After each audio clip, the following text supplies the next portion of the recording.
So guys, Aisha Yesufu had an amazing time with the authentic Labour Party chairman, Mr. Julius Abure.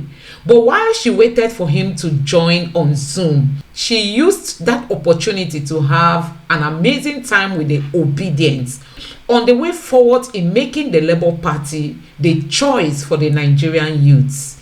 Listen to this. Emmy Autos, let me still come back to you. What do you think about the whole thing going on with the Labour Party and the power tussles and other? What's your take on that? It's actually a futile venture. It won't work. So until we start that revolution, mental revolution, outwardly, practically, we start seeing it yielding fruit. Without it, I don't see any progress. What do you think can be done to encourage, to be able to get people to be card-carrying members of political parties, most especially Labour Party as it is right now? It was a constructive engagement. Honestly, the Obidients contributed immensely on the way forward to build a new Nigeria. Don't forget, the Labour Party chairman, Mr. Abure, was equally present to throw more light on the latest happenings in the Labour Party. So guys, I'm going to let you watch this video. Take your time, relax and watch this video. Remember, it's a lengthy video. Don't forget to drop your thoughts in the comment section below. Please support me by subscribing to my channel. Turn on the notification bell for more uploads. Give this video a like so that YouTube can recommend it to others. And let me know what you think in the comment section below. Thank you. As a petitioner, in that case, remember, when it comes to election matters, it's the candidate or the party that have a right to do any petition. The candidate can, the candidate can do it on his own, the party can do it on their own, or they can do it jointly. And so that's what we have, together.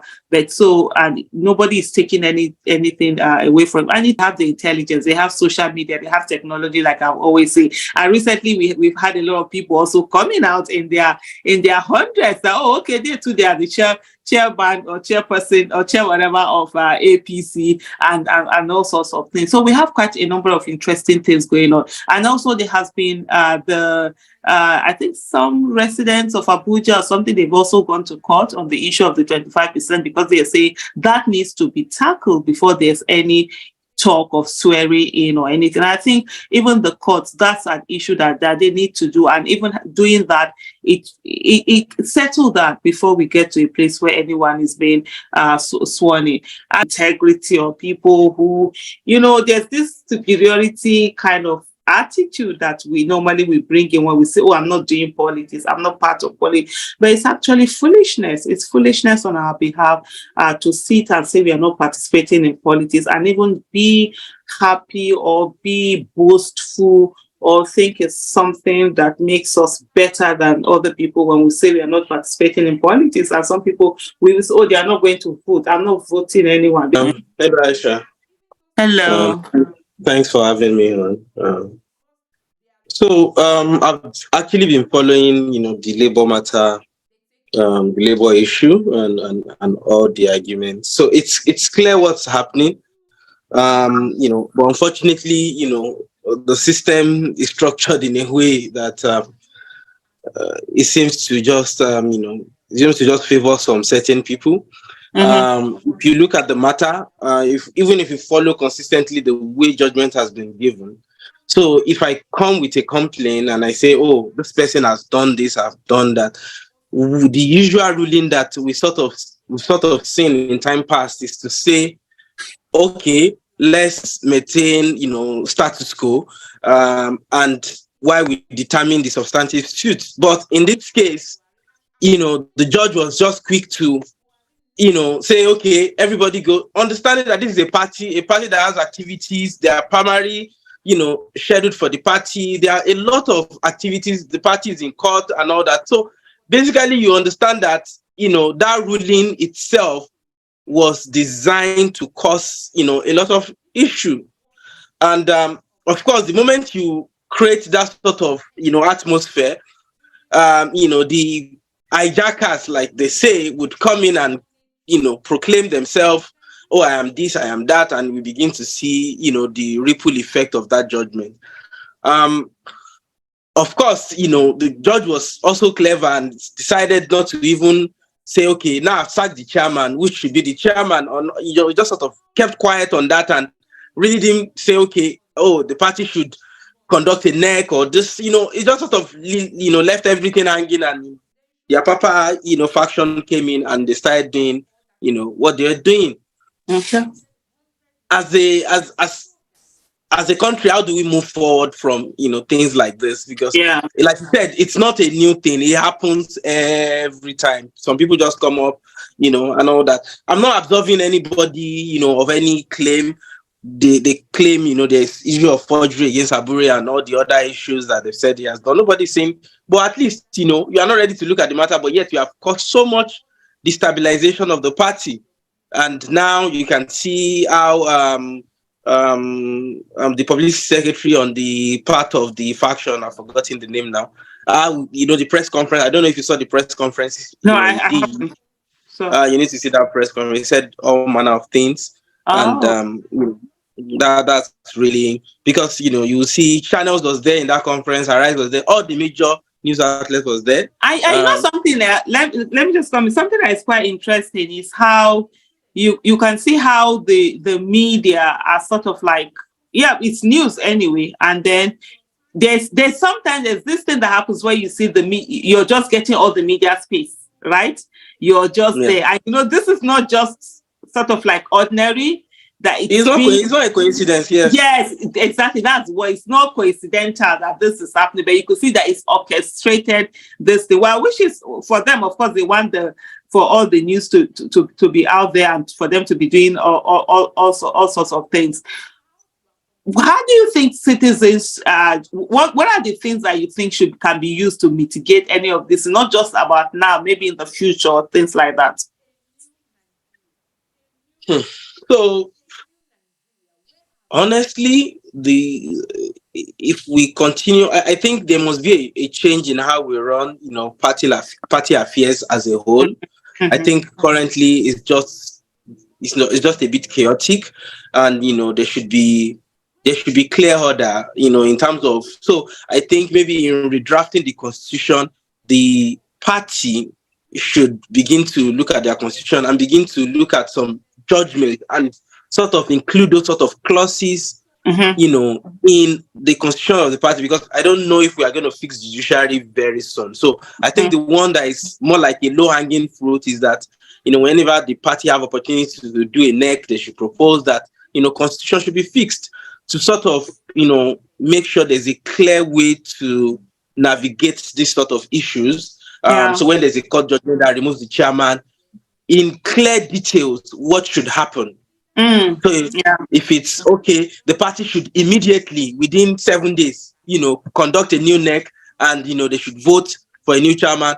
Mm-hmm. Or if it's the same way, it's okay, if it's a deputy chairman from which zone, and all those things should be clearly spelled out. I think because I've been listening to all the legal arguments online and all that, and it doesn't seem like there's a vacuum there. Those things are not properly communicated. What the lawyers have been talking about is the fact that a NEC, meeting needs to happen where a new chairman should have been appointed, and not just Apapa declaring himself as, to the legitimate chairman.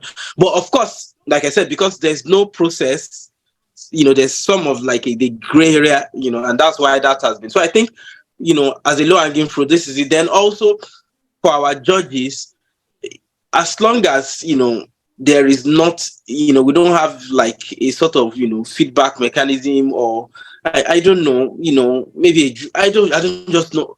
There should be some form of leverage that we should have as a country against this, because they just rule all manner of things right now. And then, anybody can basically shop for anything. So that's been a problem, because I totally agree with you. The judiciary has been a total mess, and I think there's a need. And one of the things, sadly, is also the fact that all of this thing of corruption, nepotism and all of that has also found its way into the judiciary. And so all manner of people that are actually not supposed to be in certain places are there.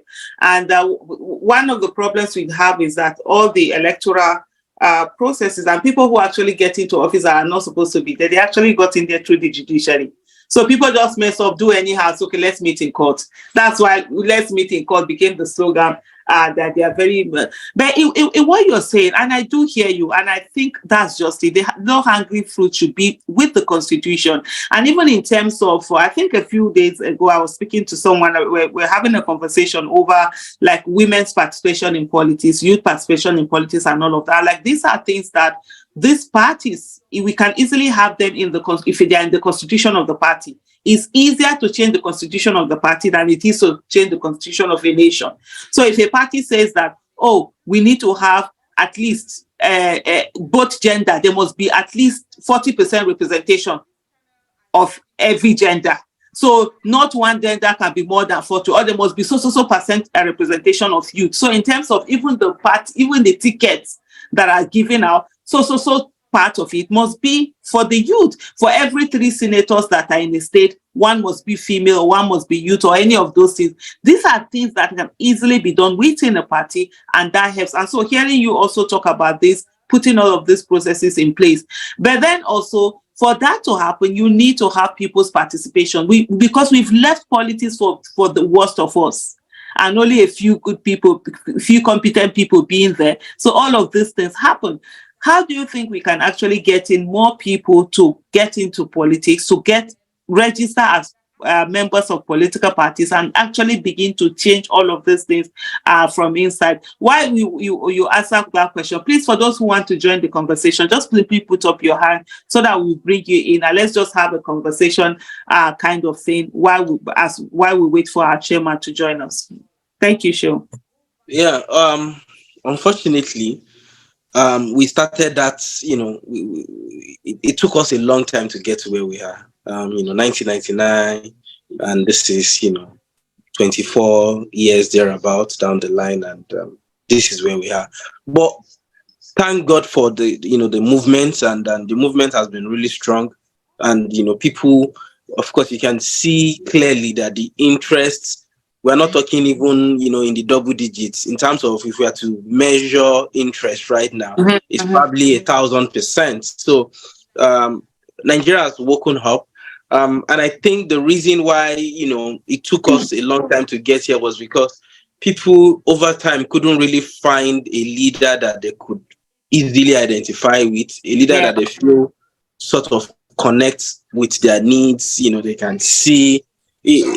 So because of that, we've sort of been aloof, and the political class also sort of have a way of please, if you are not speaking, mute yourself yet. If you're not speaking, put on your camera so that we can spotlight you, but mute yourself, please. Emmy, mute it. Yeah, it's okay, go ahead, Sheo. Oh, okay. So before now, it was just difficult for us to really identify, and we hear all manner of things. Politics is a dirty game. Don't go there. They can kill you. You need money. You need so much money. Where will you get it? Oh, I even remember growing up. We hear things like, can you kill somebody? If you can't kill somebody, you can't be a senator. You hear, So there's a lot of those conversations at the grassroots level. And, if you live a certain kind of lifestyle, it just looks like you are bringing so much danger. It just looks like a dangerous place to be. So, you are practically just relegated to the zone of, okay, I would vote if I can, and if I can't. So there was no obligation. There was nothing. And to top it up, there was really no active engagement, or a way to sort of really, meet the youth where they really are. But a few of the youth that sort of understand, gains and how they sort of joined the movement over the years and sort of weather the storm. But unfortunately, when they eventually make it, they also sort of join, the system, the way, the system is, and nothing, really change. But right now, I think we are more enlightened. Thank God for, I would say thank God for social media that sort of decentralized information dissemination. So people can now actually get the right information. Before now, I'll probably, watch you on Arise, TV when you're doing inviting you to a show or channel. But with this sort of medium, we can connect and that has really helped, which is, one of the tools, that was also effectively used during the campaign. So I think it's that same vigor, that same way we sort of handle that campaign. If we continue, putting that, energy and talking to the youth and say, and that message has actually been going around and say, you need to join. So it's good that you participated this way, but right now you need to pick up, party nominations. You need to put yourself forward it's not that, and also as a party that is trying to also move in that direction, there needs to be, some form of consensus because we know the nomination process, to get, it's a lot, it's expensive and all that. So the party also needs to put up that sort of mechanism where they sort of deliberately, if they can identify, a candidate that have proven certain kind of credibility, they've seen their work, it may be lead to, they can sort of support them as a, as a whole, if you're able to get the nomination, believing that there's no buying of, electorates, in that process, if you're able to get it fair and square and they can support those sort of candidates and we can get enough of them into the system, then I think that's a good way to change things. Okay, getting enough of them into the system, that would be a good way to change it. Thank you so much on that. Hold on while I go. Chigoze still with us. Okay, Emmy Otos, go ahead. Before you come with your contribution, just to ask you, what do you think can be done to get people to participate more, get people to be members of political parties? Go ahead. You're muted. Emmy Otos, you're still muted. Oh, is this saying you can't unmute? You should be able to unmute yourself. Go ahead and unmute yourself. Okay. Thank you, Ma. Madam Aisha, good evening from this side. Good evening. Yeah, I must thank you for everything you've been doing right from way back before the whole election stuff. I've been following the whole trend, and I appreciate you and Sir Dele Farotimi so much. You guys have been holding the bar for all of us. And about participation in election, frankly, I've been participating in elections since 2015, but I started voting in 2018. And because after the first 4 years of Buhari, I know that something was wrong and things were going bad. I decided to join politics. And when that period, thank God it was our principal that was vice to Atiku. In as much as I don't like Atiku, right from those days, we heard stories of Atiku because our parents tell us what these men have been doing. So I decided I want to participate. And I saw that, okay, the only person I can vote for was Atiku because Peter Obi was his vice. So I started following Peter Obi for a very long time till, luckily, I was happy he came out as our presidential candidate. And the movement has been awesome, mostly here in the South. And so many of us, we have been going to the grassroots because that's where to start with. Contribute in as much as everyone wants to participate in politics, we must first of all look at the grassroots. Because those are the key points where we will convince people. Because here in the town, we have people already that are educated. So those ones, they know what's going on. They have the decision to either join or not. Because some people, they are just reluctant about joining politics, no matter how hard you force them. But I had so many friends on election day because I had to travel from Delta State to Bayelsa to vote. On election day, all of them were playing football on the streets. So we are still trying to convince so many of them. But as Obedience, please, I will urge everyone, don't forget the grassroots. Those people need enlightenment. They need enlightenment badly. Thank you so much, Emmy, for that. Indeed, those people, we all need enlightenment badly, and it will help us to be able to help each other. Why just hold on? I see Chigoze is in. Chigoze, are you able to speak now? And if you are able to, on the question that we're just talking about now, how do we get people to get into political parties? Chigoze, if you can hear me, please.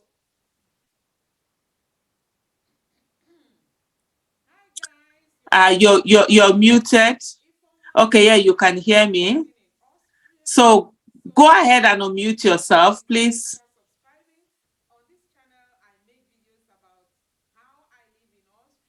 Okay, so I don't know what's happening with Chigoze's this thing. Just to take it on also, Emmy Autos, let me still come back to you. What do you think about the whole thing going on with the Labour Party and the power tussles and other? What's your take on that? Okay, Chigoze says he can't unmute. Oh, okay. So I think I need to go back and let me come back to Chigoze. So Chigoze, go ahead and unmute now. I've asked you to unmute. Okay, it's better now. Yes. Also, go help us start your video. Also, if you are able to. Okay. So, all right. Good evening, everyone. Good evening. Yes. Good to be on the platform again.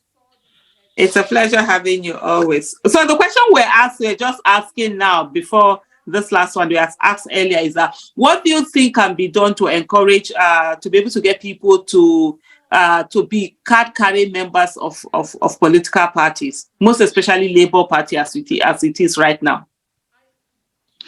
Okay, I think the first thing is awareness, which I believe the Obidients movement has brought that awareness, and there's a lot of, everybody is aware and there's interest.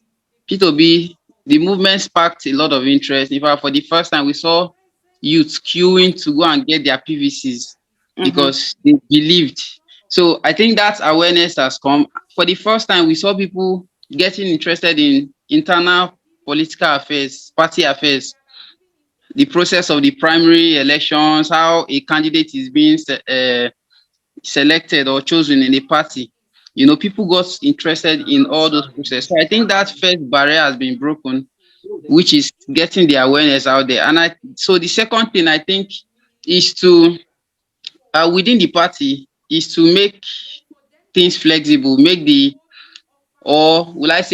open it up for people to come in.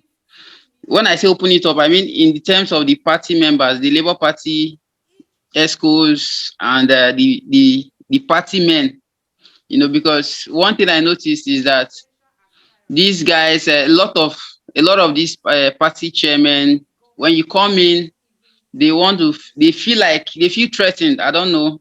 They feel threatened at the Obidients. Okay, during the campaign, we noticed it, and I think last few days ago, I was sitting with one of the Labour Party chieftains, and he said the same thing, that the way Obidients came, a lot of party chairmen were scared that these guys are coming to kick them out of the whole thing.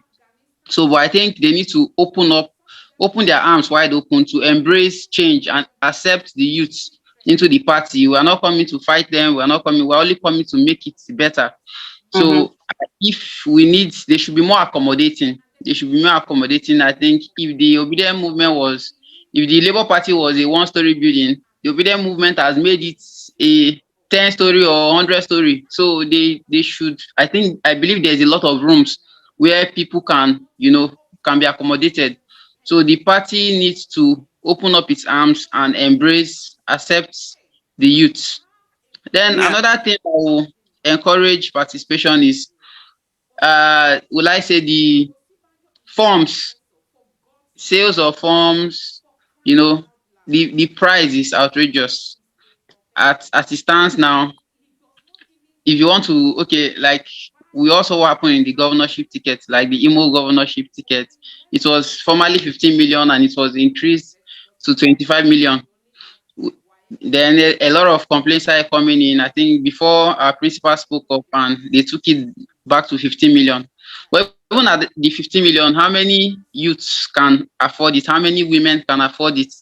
You know, these are some of the issues. If you want to say House of Assembly forms, they might tell you 1 million naira, and we might not have youths who have that, you know, ability to purchase it. So at the end of the day, it becomes a thing of the elites.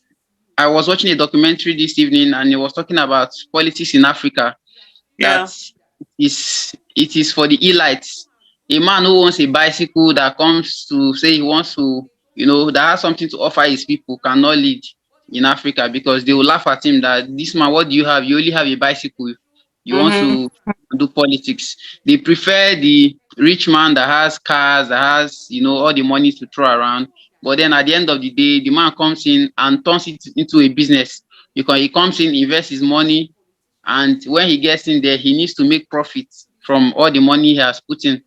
So it is like business. I remember when I participated, okay, when I came back to Nigeria, I was really passionate about, you know, leadership and all that. And because while I was studying in Ghana, I was a Nigerian student president, and I made a lot of impact. It was the first time of going into an election and contesting for all this. So, but I saw that I did very well, effortlessly, and you know, even the Nigerian ambassador to Ghana was like, she goes, when you go back to Nigeria, make sure that you get involved in politics.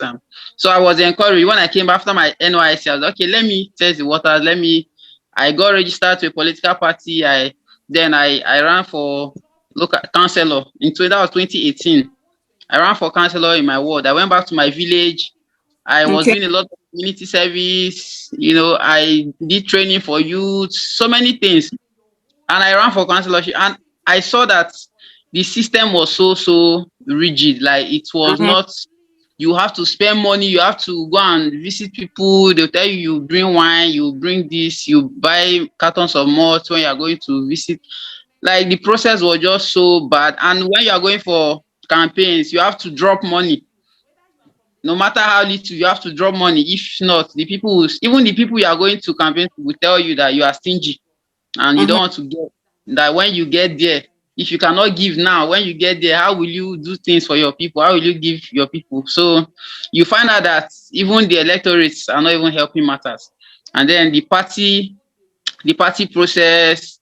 Another thing is zoning. This zoning of a thing. At the end of the day, I think 3 weeks to election, they told me, oh, it has been zoned to this community, so I have to step down for the person that is to avoid disputes and all that. So I ended up, you know, stepping down for a lady, and she got it at the end of the day. But I was really, really, you know, I was discouraged with the whole process, and I just left and, you know, went to face my own life.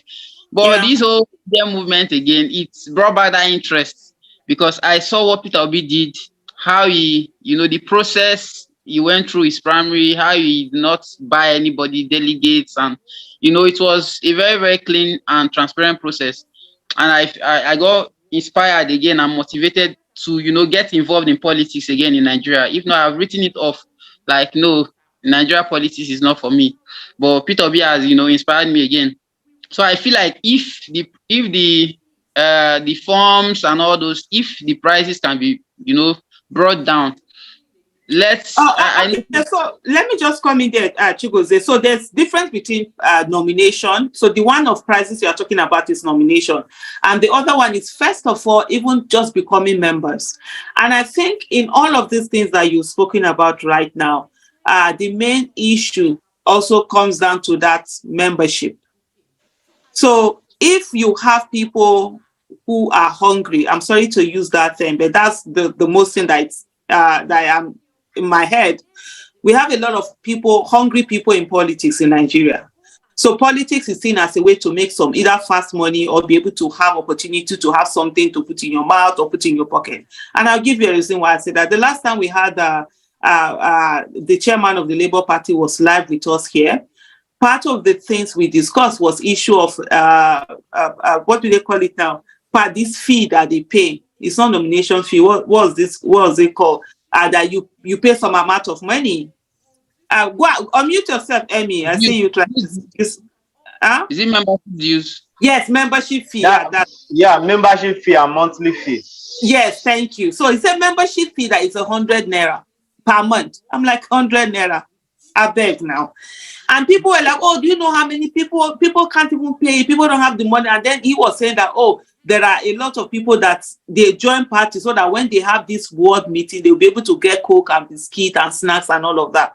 We cannot continue to allow people who are at that level be the ones that continue to make this political decision. So if you have someone who does not have money to buy biscuit, that biscuit and snacks matter so much. I love snacks, honestly.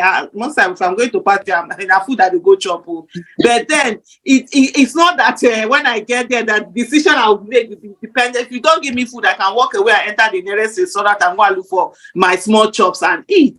But we should not allow people who, for them, that's so critical, be the people who are main members of political parties. Otherwise, what we continue to have is that they will be the ones. That's why they will continuously need money. I think it was Emmy that was talking when he spoke earlier. These people will ask you for money, they will do this. So we need to get more people into that political, into parties that do not require the small change that will be given to them. They are comfortable enough in their own. Okay, I spoke in the terms of it's a two-way thing. I think I spoke more of people that have intentions to run for offices. To run, yes. On the other aspect, the electorates, people, even those that don't have intention to run for any office, they can also be members. I think that one is better, is cheaper. The process is cheaper. That's why I said they are even the problem, because these guys end up becoming delegates. When we have hungry people become delegates, that's when you can buy them off, give them $100, they vote for you, or you give them Okada, or you give them wheelbarrow and all that, and they will sell their votes for all those things. So, but I think. Please, can I just interrupt you for a moment? Dudu, I sent a direct message to you. This person, get in touch, please, with the EA of Labour Party chairman. He was trying to call me just now. I couldn't take the call because I'm in here. Please, let's know what's happening, whether they're about to join. Thank you. Go ahead, Chukwuzu. Okay, so to be a party member, it doesn't take much. I think the registration fee is free. The membership card is free. But when you register, according to the Labour Party constitution, is a monthly due of, I think, between 50 to 100 naira monthly. So when you register, you are expected to pay your monthly dues for you to be a up-to-date member or an active member. So that is not expensive. Then participate in ward meetings. When they call for meetings, participate in it. If you can even decide to sponsor your ward meetings. You can host the meetings in your house. Just it doesn't cost much. You can just buy kola nut, garden egg, or whatever. If it's mineral, you can buy, or whatever you can provide for them. By the time you start hosting meetings, they start seeing you as a leader in your ward. They start respecting you as a leader. When they are called for meeting, you can sponsor. You can say, okay, I want to support with 2,000 naira, with 3,000 naira to rent chairs or rent canopy. When you start doing those little things, you start getting the relevance or recognition in your ward. So I think that it starts from your ward. When during the election, during Congress, World Congress, you will be eligible to vote if you are up to date with your payment. At least if you pay for the last 3 months, you will be eligible to vote in the World Congress. After World Congress, we have State Congress. After State Congress, we have National Convention. So for us, I think whether you are interested in running for an office or not, it is important that every one of us become a party member, have a card, pay your dues. But I think the challenge where Obidients are having challenge, a lot of Obidients are interested to be party members. In fact, a lot of Obidients have registered on the Labour Party website. They have their cards printed out from they downloaded their membership card and printed it out. But then the challenge now is they cannot, when they go to their wards, they are not recognized in their wards, because the Labour Party website, the database, they don't transfer it to the ward chairman, or they don't, would I say, that data is not handed over to the ward chairman. So you find out that you register online, but when you go to your ward, you are not recognized because your name is not on the list or the register of your ward chairman. So if there is a way Labour Party can digitize this process from beginning to the end, when you register from the website, for people to be able to pay their dues online, pay directly maybe with their ATM or with bank transfer to the Labour Party account, then they confirm you and okay, yes, you have paid your dues. Then that information should be transferred to the ward. Let the ward chairman have that, information that this person is up to date with his payments and this person's registration is valid at the national level. Link it to the ward. I think that will solve the problem. Then we'll have massive participation, massive registration, and people will pay their dues. A lot of people will pay their dues. And the more the merrier, the more number of people we have paying their dues, the more money that comes into the party. Then one last thing, if they can also digitize meetings, if we can have ward, I know this might be in the future because right now some of our ward chairmen, they don't have smartphones, they don't know how to do all these Zoom meetings and all that. If there is a way where we can move to that point where we have young people who are ward chairmen and who have smartphones and know how to use these online meetings, we can have online meetings like this. People can participate, people that are registered, people in diaspora, whoever that are members of the party, they can participate and give their contributions in ward meetings. And at the end of the day, if by the grace of God, we can get to the point where people can vote. Every bona fide member, once you are up to date with your dues, you can vote online in the election Congress. I think that will be beautiful. Then one last thing, if they can do away with this delegate system, it will really help the party. Let it be open voting for all bona fide members who are up to date with their dues. If you are a card carrier member and you have paid your dues, then you should be eligible to vote. And if they can do that voting, it will eliminate this corrupt system of delegates because it has really affected us a lot. At the end of the day, we end up getting lesser competent people, or we don't get the best out of the process, out of the primary process because of the delegate system. So I think this will be my contribution. Thank you. Thank you so much on that contribution. Quite a key number of things that you've really said in there. There's something also that someone has said on the messages that why don't we form a new party? Why don't Obedient Movement and other form a new party? And I think one of the things for me, like I'll just say, forming a new party you're still going to meet the same obstacles, the same issues, the same everything, and so it's still the same. You saw what happened. Many people who were into like support groups, you saw what happened with support groups. Many would have seen how difficult it was getting support groups to come together and work together. Like, let's come together and we'll focus on because everybody wants to be, this is me, this is that. So most of these things that you see in these other parties, forming a new party is not going to automatically change them. And then if you have a party that is already there, why do you necessarily need to go and form a new party? That's the way I look at it from.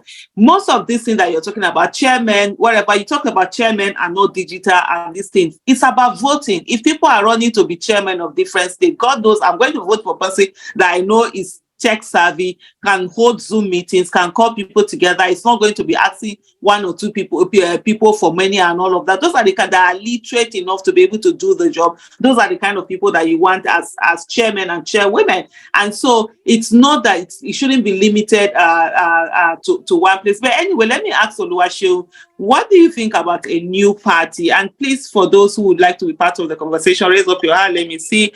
It will be easy to bring you on, and let's hear from you. Yeah, for me, a new party is a no-no. It's just a waste of time. We've seen many people have tried this, different movements in time past have tried. In fact, that's what led to Nigeria having numerous parties, and none of them can really even win anything substantial. So, like you said, you've clearly outlined it.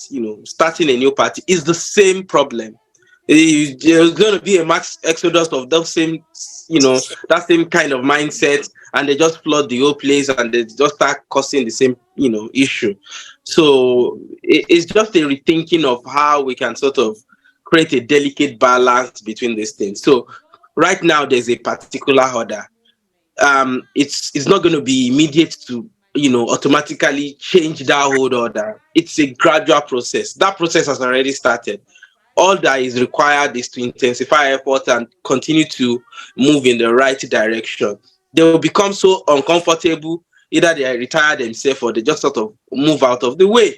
And I think that's already happening. You can see that's the whole, core of this whole struggle. It's about that whole process. So, and I think at the end of the day, that's really the best way to go. We may not be able to get everyone into it, but if we begin to look at political party that way, and we're able to make some progress. Take for example, Labour Party was able to now introduce the whole online registration, also maybe online remittance of fees online and all that.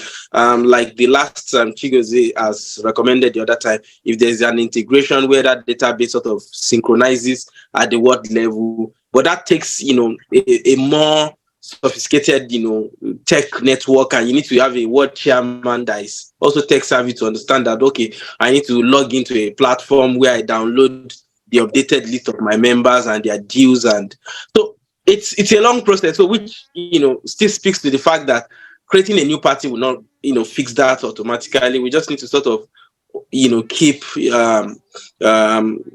innovating as a party, keep innovating, keep bringing new ideas, and look for people that can sort of drive that idea. But I think the message has been received loud and clear, and things are not where it used to be. Yeah.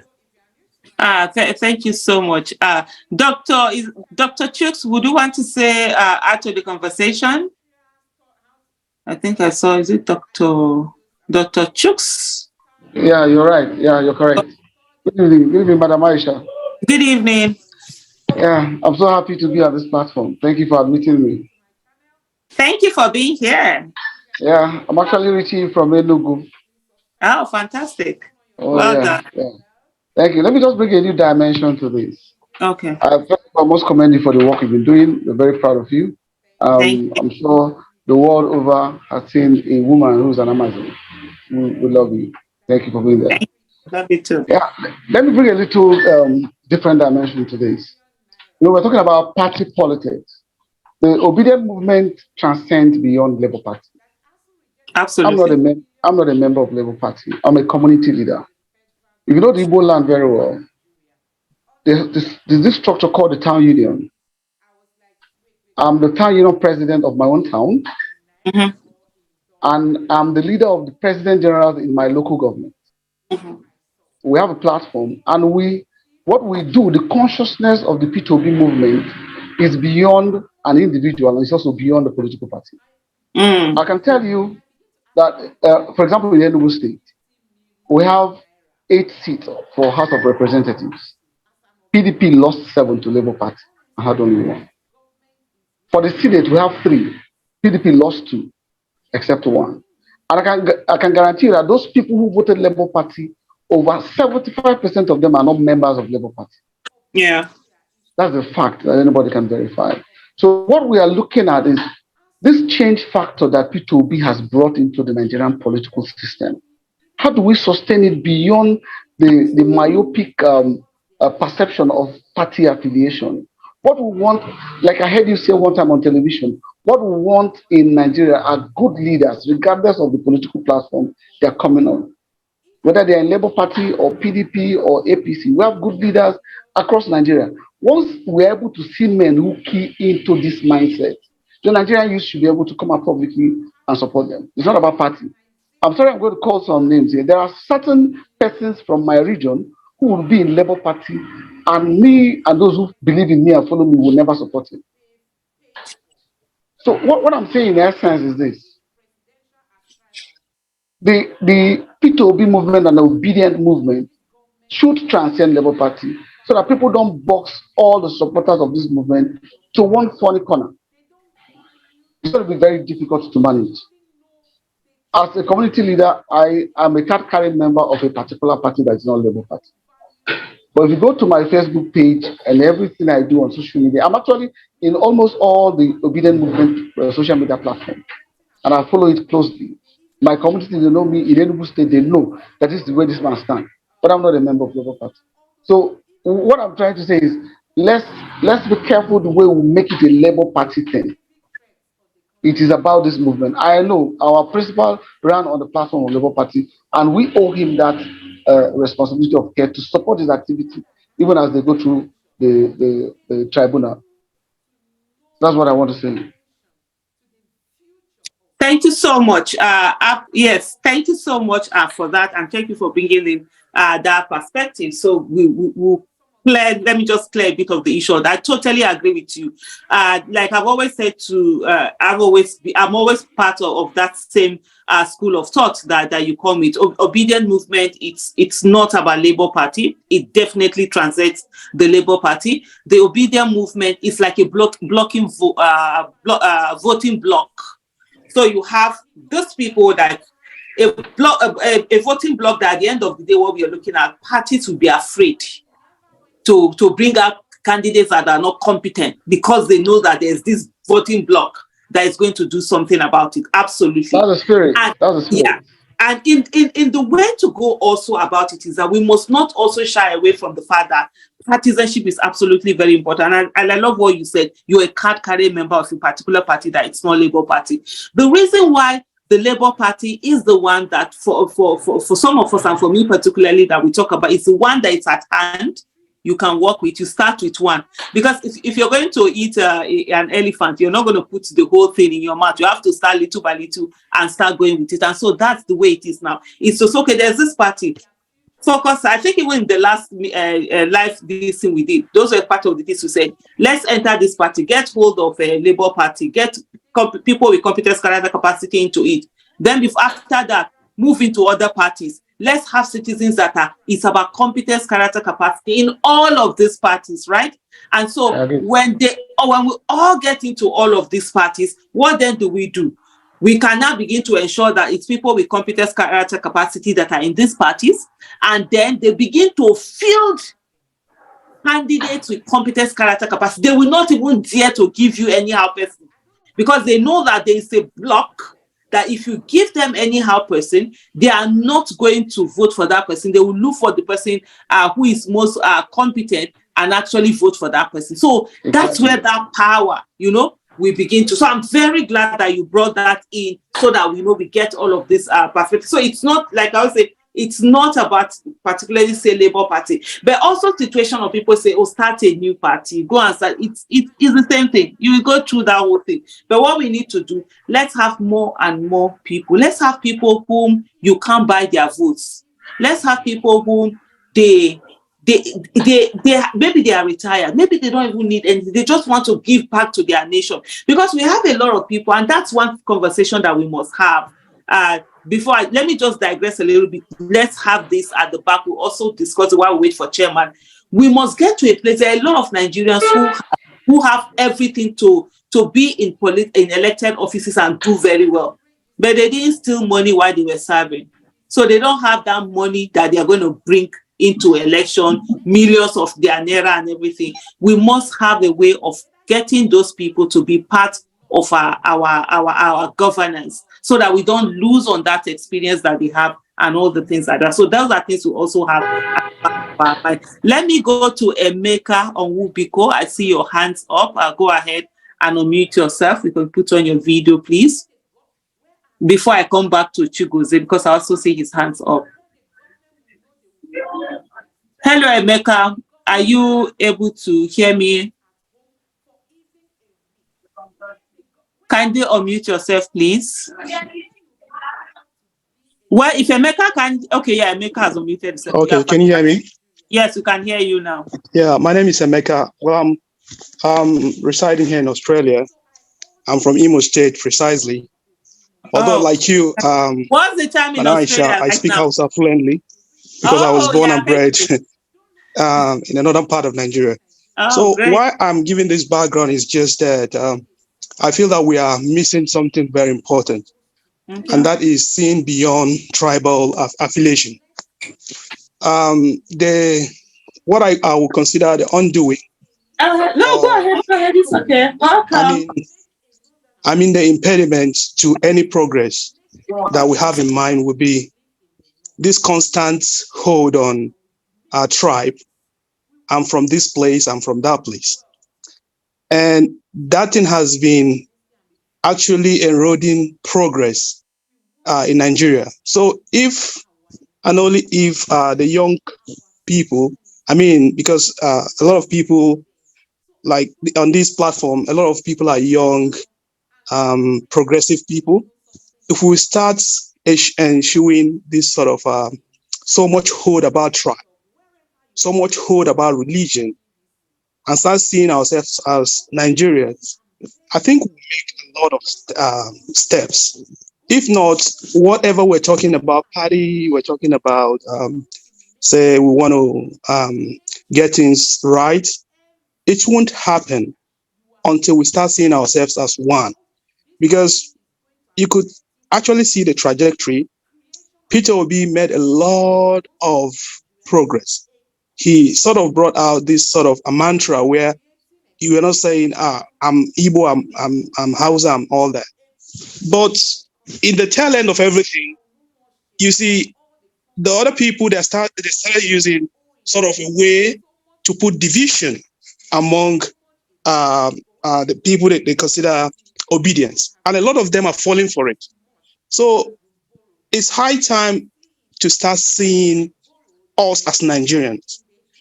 Once you're an Igbo man in Lagos, you should be proud and just beat your chest that you are in your country. I'm in Australia, I'm a citizen here. I'm not from here. But actually, I have all the rights that any white person has here. Then why is it that a black man, an African for that matter, you are in a given state, they'll start telling you indigenization. Like when I was born and bred in Kabanchan, there will be a stage where you get to, they'll say you're not indigent. But this is where you were born, you're bred. You understand? So that's sort of archaic and diabolic way of thinking. In fact, that thing has been so corrosive that we are backward. So anything at all that people are saying here, and it's actually disheartening that the foot soldiers, those people that they use to achieving all these things, this old brigades, they use youths, young people that should be thinking. But you see them falling prey, just falling. They are using as cannon fodder to all this ill-fated agenda. So anything we're talking about now, I think we should do a sort of revival. If it's something that has to be in an open field, they do a revival of change of mindset. If not, it's actually a futile venture. It won't work. So until we start that revolution, mental revolution, outwardly, practically, we start seeing it yielding fruit. Without it, I don't see any progress. Okay, thank you so much for that input, Emeka. Before I go on to Chigozie, just to say that on the issue of, can you hear me? Okay, yeah. So on the issue that we're talking about, in terms of getting people that unity, the people who are going to work on that unity are actually the leaders. Sadly, it's not going to be a bottom up approach. It's going to be a top bottom approach when it comes to unifying the nation. And those people are what we've had are actually people who have consistently divided the nation because it has favored them to have a divided nation, which they can use as a political tool to be able to perpetuate themselves in office or get themselves in office. So what needs to happen also is part of the conversation I don't know who is unmuted. Please kindly mute yourself.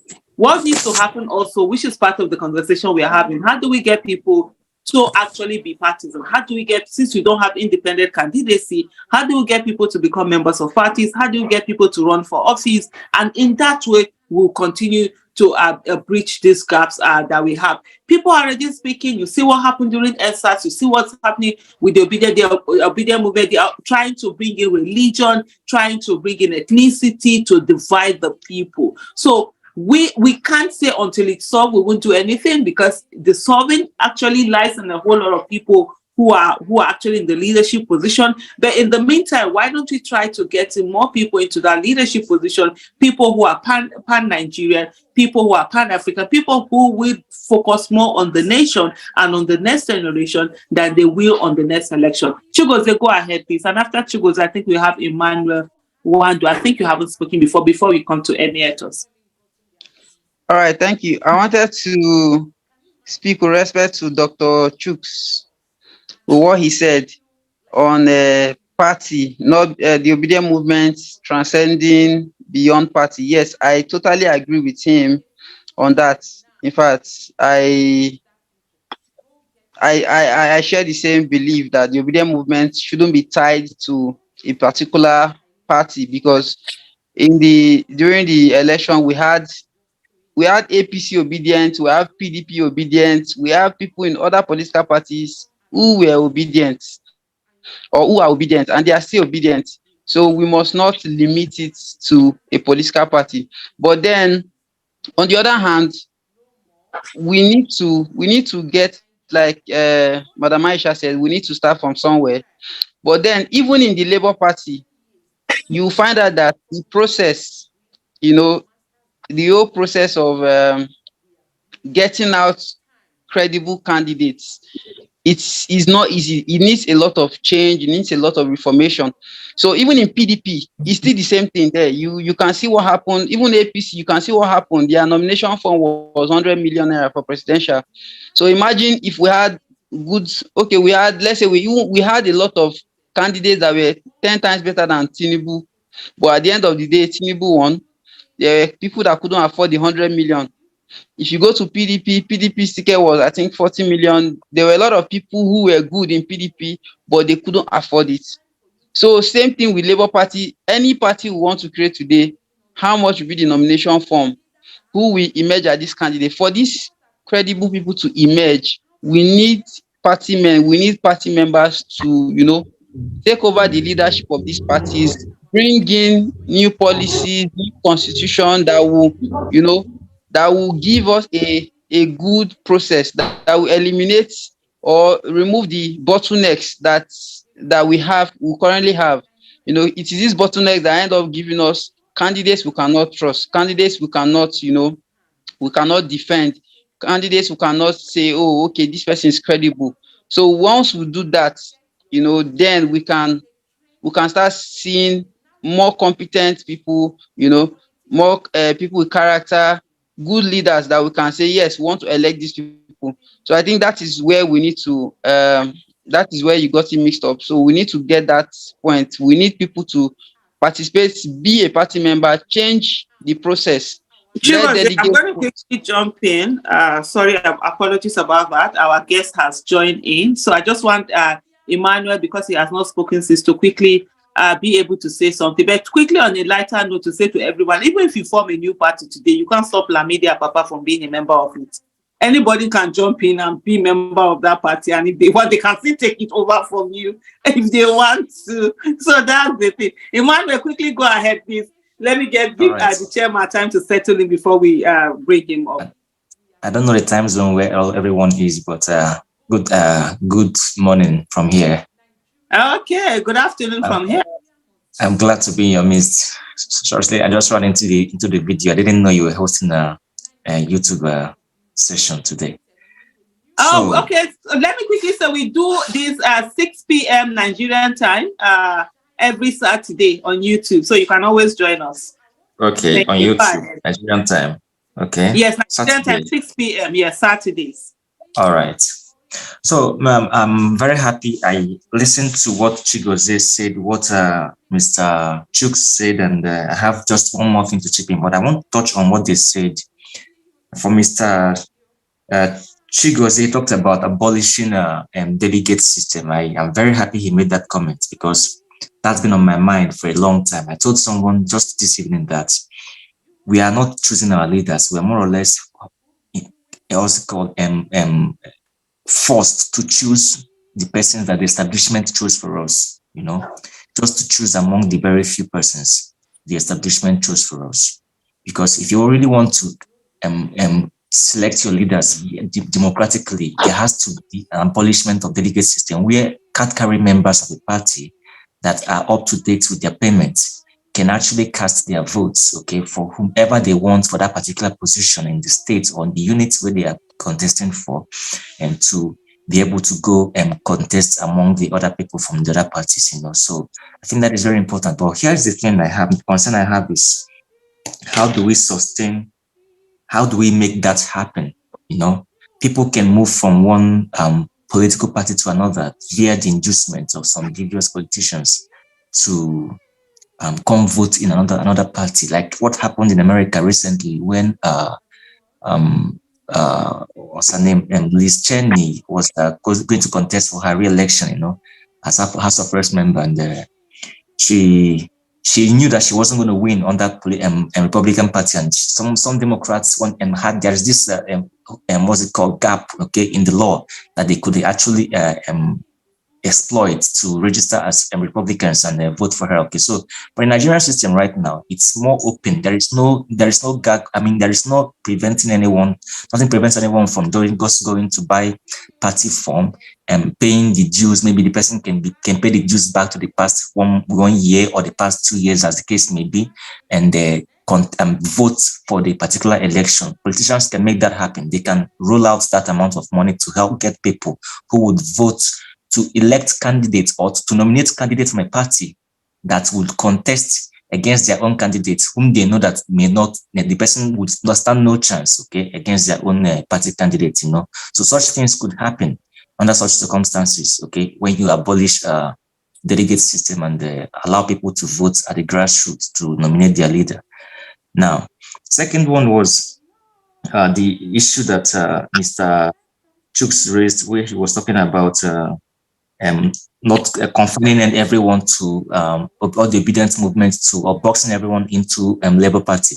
It is true, you don't have to box everyone into Labour Party, but how do we make sure that we sustain the obedience movement beyond this time? Because you see, the fear is that even the fear was when it was starting, okay, that it was going to fizzle out, but it's continued till now. But how about when, by God's grace, Mr. Peter Obi assumes office, and is it still going to continue? Are we still going to be voting as a bloc? What's the future for the obedience movement? That is my second question. And the third one is about the tribunal. Some of us don't get updates about the tribunal, about what is happening and the outlook. And some of us really, I live on Twitter these days. I just cannot concentrate on whatever I'm doing. I just stay there, try to see what is trending, and see if I can be able to get a glimpse of the outcome of the courts sessions. Because, honestly speaking, some of us outside of Nigeria want to come back home. We want to come back home. For me, there is no better place to be than Nigeria. I have many reasons as to why I'm saying this. We make much more money abroad, yes, but in terms of feeling that welcome, feeling at home, eating good food, and there are many things you would enjoy when you're in Nigeria. Okay, so, and also knowing that you're going to be investing in your country and what's it called, contributing to its growth. It's one of the reasons why some of us, or someone like me, really wants to go home. But are you going home to a TINUBU-led country? That's the question. And so it keeps worrying me. I am seriously bothered that every single 2 hours or 1 hour, I'm always on Twitter trying to see if there will be anything trending that will point to Peter Obi's chances of reclaiming his mandate. Because the way these people did this thing brazenly, okay, it looks as though they don't care about what would happen.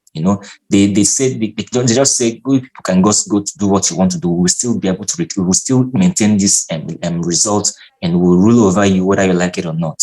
It doesn't look like they are afraid.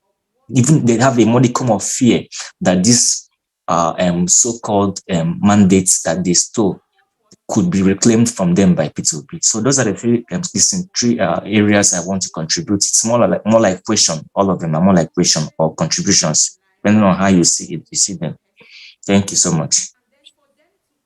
Thank you so much for that contribution and the points you've made.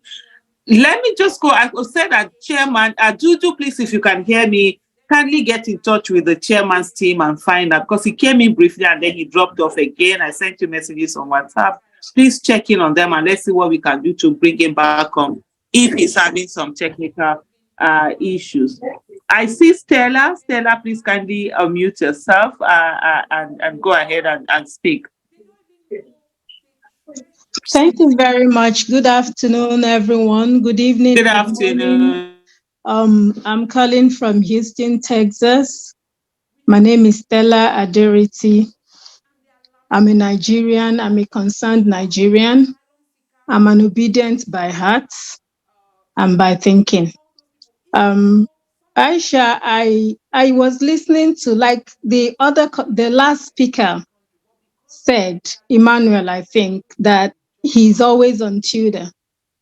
For me, I'm always on YouTube trying to get information, trying to check out for any glimpse of hope to see what I could hold on to. I was listening to some conversation yesterday, and I was so impressed. There were some complaints were coming up, and I was impressed to do you an email. So I sent you an email yesterday. I'm not going to talk about the content of the email here, but you go through it and then think about what to do about it. I just want to encourage every person that is in this movement.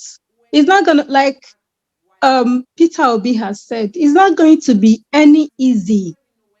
And Emmanuel said they are not afraid. If they are not afraid, they won't be running helter-skelter, trying to infiltrate the Labour Party, to try to destabilize it. But all these things you will expect, they will do everything in their power. Unfortunately, it's so glaring. Even the blind can see that this is what is happening. So I just want to encourage every person who have been using every tool they have. I'm not a very good internet person, but every other person who have been using every tool they have in their hand to promote the new Nigeria. God bless you. Please, the obedient, don't be discouraged. A lot of you are young people. I'm in my 40s, but I know that a lot of younger people are there who have so much intelligence, and they are trying to make things happen. But the old people, the leaders, just refuse to let Nigeria work. Please, let us not be discouraged. It will come to pass, especially at this time. The darkest part of the night is just before dawn. This is a trying time for Nigeria. And I think that if we stand on what we believe, if we stand on the truth, truth doesn't change. It's lies that changes from now to, you tell one lie now, you want to tell another lie to cover it. The president is abroad to take care of he wasn't sick yesterday. Oh, he's sick today. He's on business trip yesterday. He's not on business trip today. Lies changes, but truth will always be the same. You don't have to do anything to cover the truth. It will come up, even if it is 20 years. And for you who is lying, you know that you're lying. People who will come on national TV and begin to throw out white lies, they know they're lying. And for the innocent citizens who may not know that they're being lied to, they're innocent. But one day, there's a saying that one day be one day. Monkey will go to the market, he will not return. One day, truth will always catch up with every lie. But the point I want to make this afternoon is never be discouraged. If somebody is trying to discourage you in whatever you're doing in this movement, to keep it going, to keep the fire burning, please just refuse to be discouraged. There are different ways. They will bring money. See, we'll spend this money will finish, but our lives will go back to square one. For these YouTubers, yes, there are many inducements coming from right, left, and center. Don't mind. Why would you want to induce me if you are doing the right thing? Yeah. Why? Please, I just want to encourage everyone, and I want to thank everyone. Like I said, I've not been interested in Nigerian politics for a very long time, but I saw this hope. And it's like every day I'm not in Nigeria. I was not able to vote, but every day I'll pick my phone and call people who I know are eligible to vote. Have you picked up your PVC? Have you done this? Have you done this? Please, who are you going to vote for? Why do you want to vote for this person? Can you vote for this person? Because I saw this ray of hope, and I think it will come to pass. I believe it. I believe it. I just want to say thank you to everyone. Miss Aisha, thank you very much. You're doing a great job. Thank you to everyone, not just you, every YouTuber out there who is doing one thing or the other to make this movement a laudable one. Kudos. Thank you so much. Indeed, it's a ray of hope. Thank you. I will go check the email. I've been on transit since yesterday, so I definitely haven't checked my email. But I must say thank you so much for that word of hope, and we'll continue to go on until we get the Nigeria that works for everyone. And so, like you rightly said, people should not be discouraged. We should continue to stand on this, and we should continue to ensure that we put all eyes on the judiciary and get the judiciary to do the needful. Okama Gbai. I don't know if I got that right. Yes, you did. Oh, yes, thank you. How are you? Well I'm done. Fine, doing great. Well done. You've been on this side of the divide. Whether you're back in Nigeria, I don't know. Anyway, I'm calling you right now from Houston. However, I must say thank you, Aisha, because thank you. I don't know where you have where you got your guts, but I think it's a gift from God. So keep it flying, keep it going. So when we see people like you, we also are fired up, to doing the same. Thank you. I was the one who was suggesting that thing. I wrote on the chat rooms that, look, the way I'm seeing all this charade of men who were surprised to see Labour Party blows on because of PO, right? Is it not impossible to set up something outside all of this when all of this has come to an end, and we find ourselves in a new party where we have to define what we want? We talked about all of this nonsense about delegates, the humongous amount of money you have to pay. So it has to be those that steal and have so much money that would then be the ones to be calling the shots in the party, buying up delegates and all of that. So wouldn't it be a good idea to just start up something? Pressure groups sometimes become full-blown political parties. After all, some of those people started off from Nadeco and then migrated to AC and all of that. It's difficult, I know, but we're saying it's going to be the same story. I think when there are rules to follow, okay, and one begins to follow those rules, given the kind of mindset the Obidients have, this movement started from when NSAS all of a sudden they're victimizing the young ones on the street. Anybody is culpable to sins that they never committed, and then the NSAS started. NSAS was supposed to be something that would favor even the man on the street, the policeman himself. But the thieves now turned it around for their personal gains, and because they know they're going to stop a lot of things. Now they're obedient. None of us were Labour Party members, but some of us had to go pick up the Labour Party, what you may call it, membership, because they will tell you, are you a member of this party? So you cannot even be part of decision making. I don't know if you understand me. You cannot be part of decision making because you're not a member of this party. Yeah. It is not. Actually, I beg to differ. Correct me if I'm wrong. You can't have obedient people in all of the party or all of the parties. You could say you have people who have integrity, but I tell you what, obedient movement, is beyond, yes, I agree, is beyond a political party. But we cannot function very well if we do not identify with a political party. If we do not identify with someone who, will a party that will beg to differ from the rest of the status quo. So if you're saying, okay, let the obedient be not a party, how are you going to bring out someone? Okay, during the time of voting, all of you now come out and vote one particular person. Does it work like? It doesn't really work. You can even see like what happened to Nweke in Enugu State, how it messed up his chances. Honestly, someone like that was in Labour. I tell you that he would have been the one that would have been picked. You understand? So these are things we need to be very careful when we're trading, because if we say we have to, be in all the parties, it's going to be difficult in terms of choosing a leader. Instead of making a choice of leader from the presidency to the chairperson or the councillors. I don't know if you understand what I mean. Yeah, so I will need to cut you in. I will need to cut in now because our guest is here.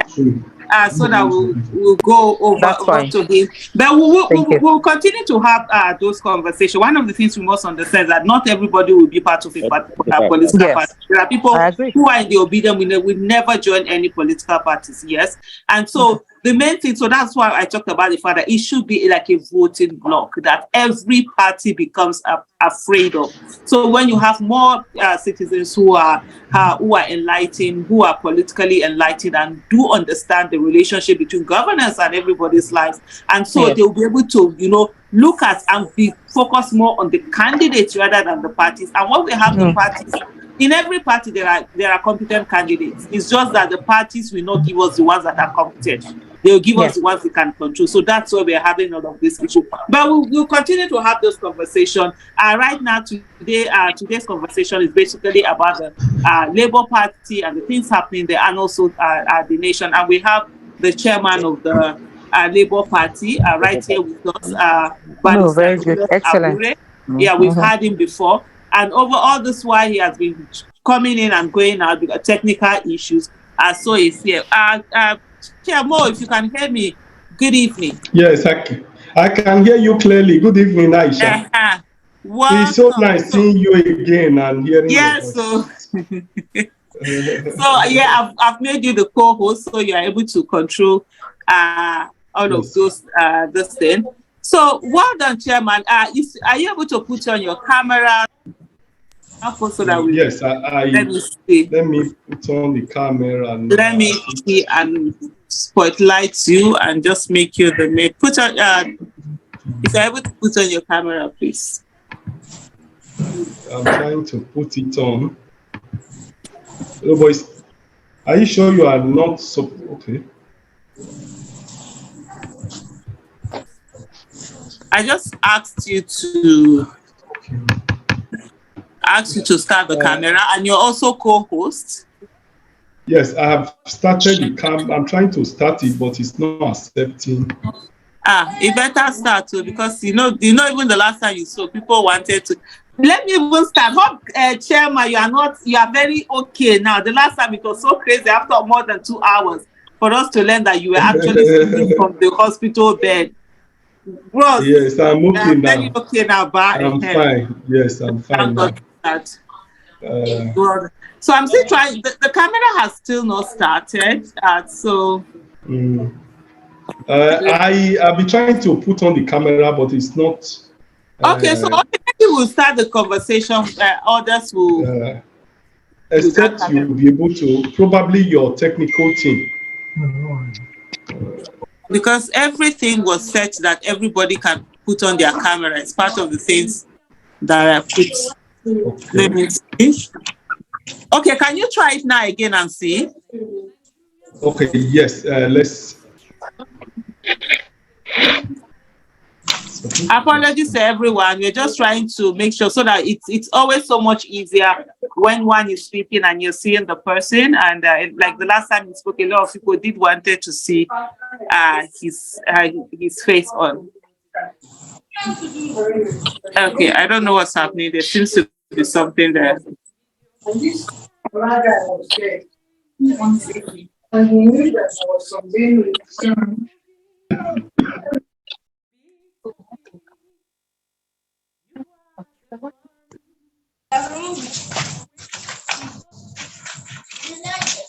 Chairman, can you hear me?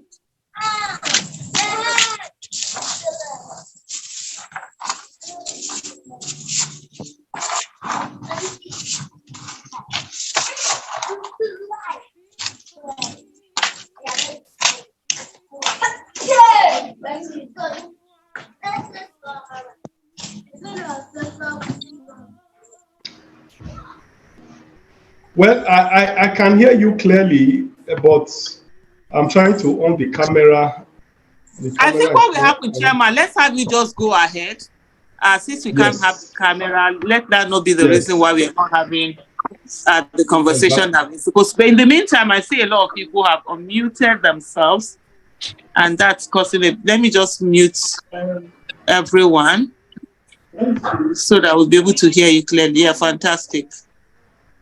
Welcome, Chairman. It's a pleasure having you here, and we started the conversation. We did get your message that you were not able to join it at the 2 p.m. that we're supposed to do that. So we started the conversation all before you, and there have been quite a lot of interesting conversations that have been going on. I will just give you the floor to say what's happening, especially with the court ruling that we had yesterday, I think it was, and the way some people just took and were mischievous and giving a lot of misinformation about that.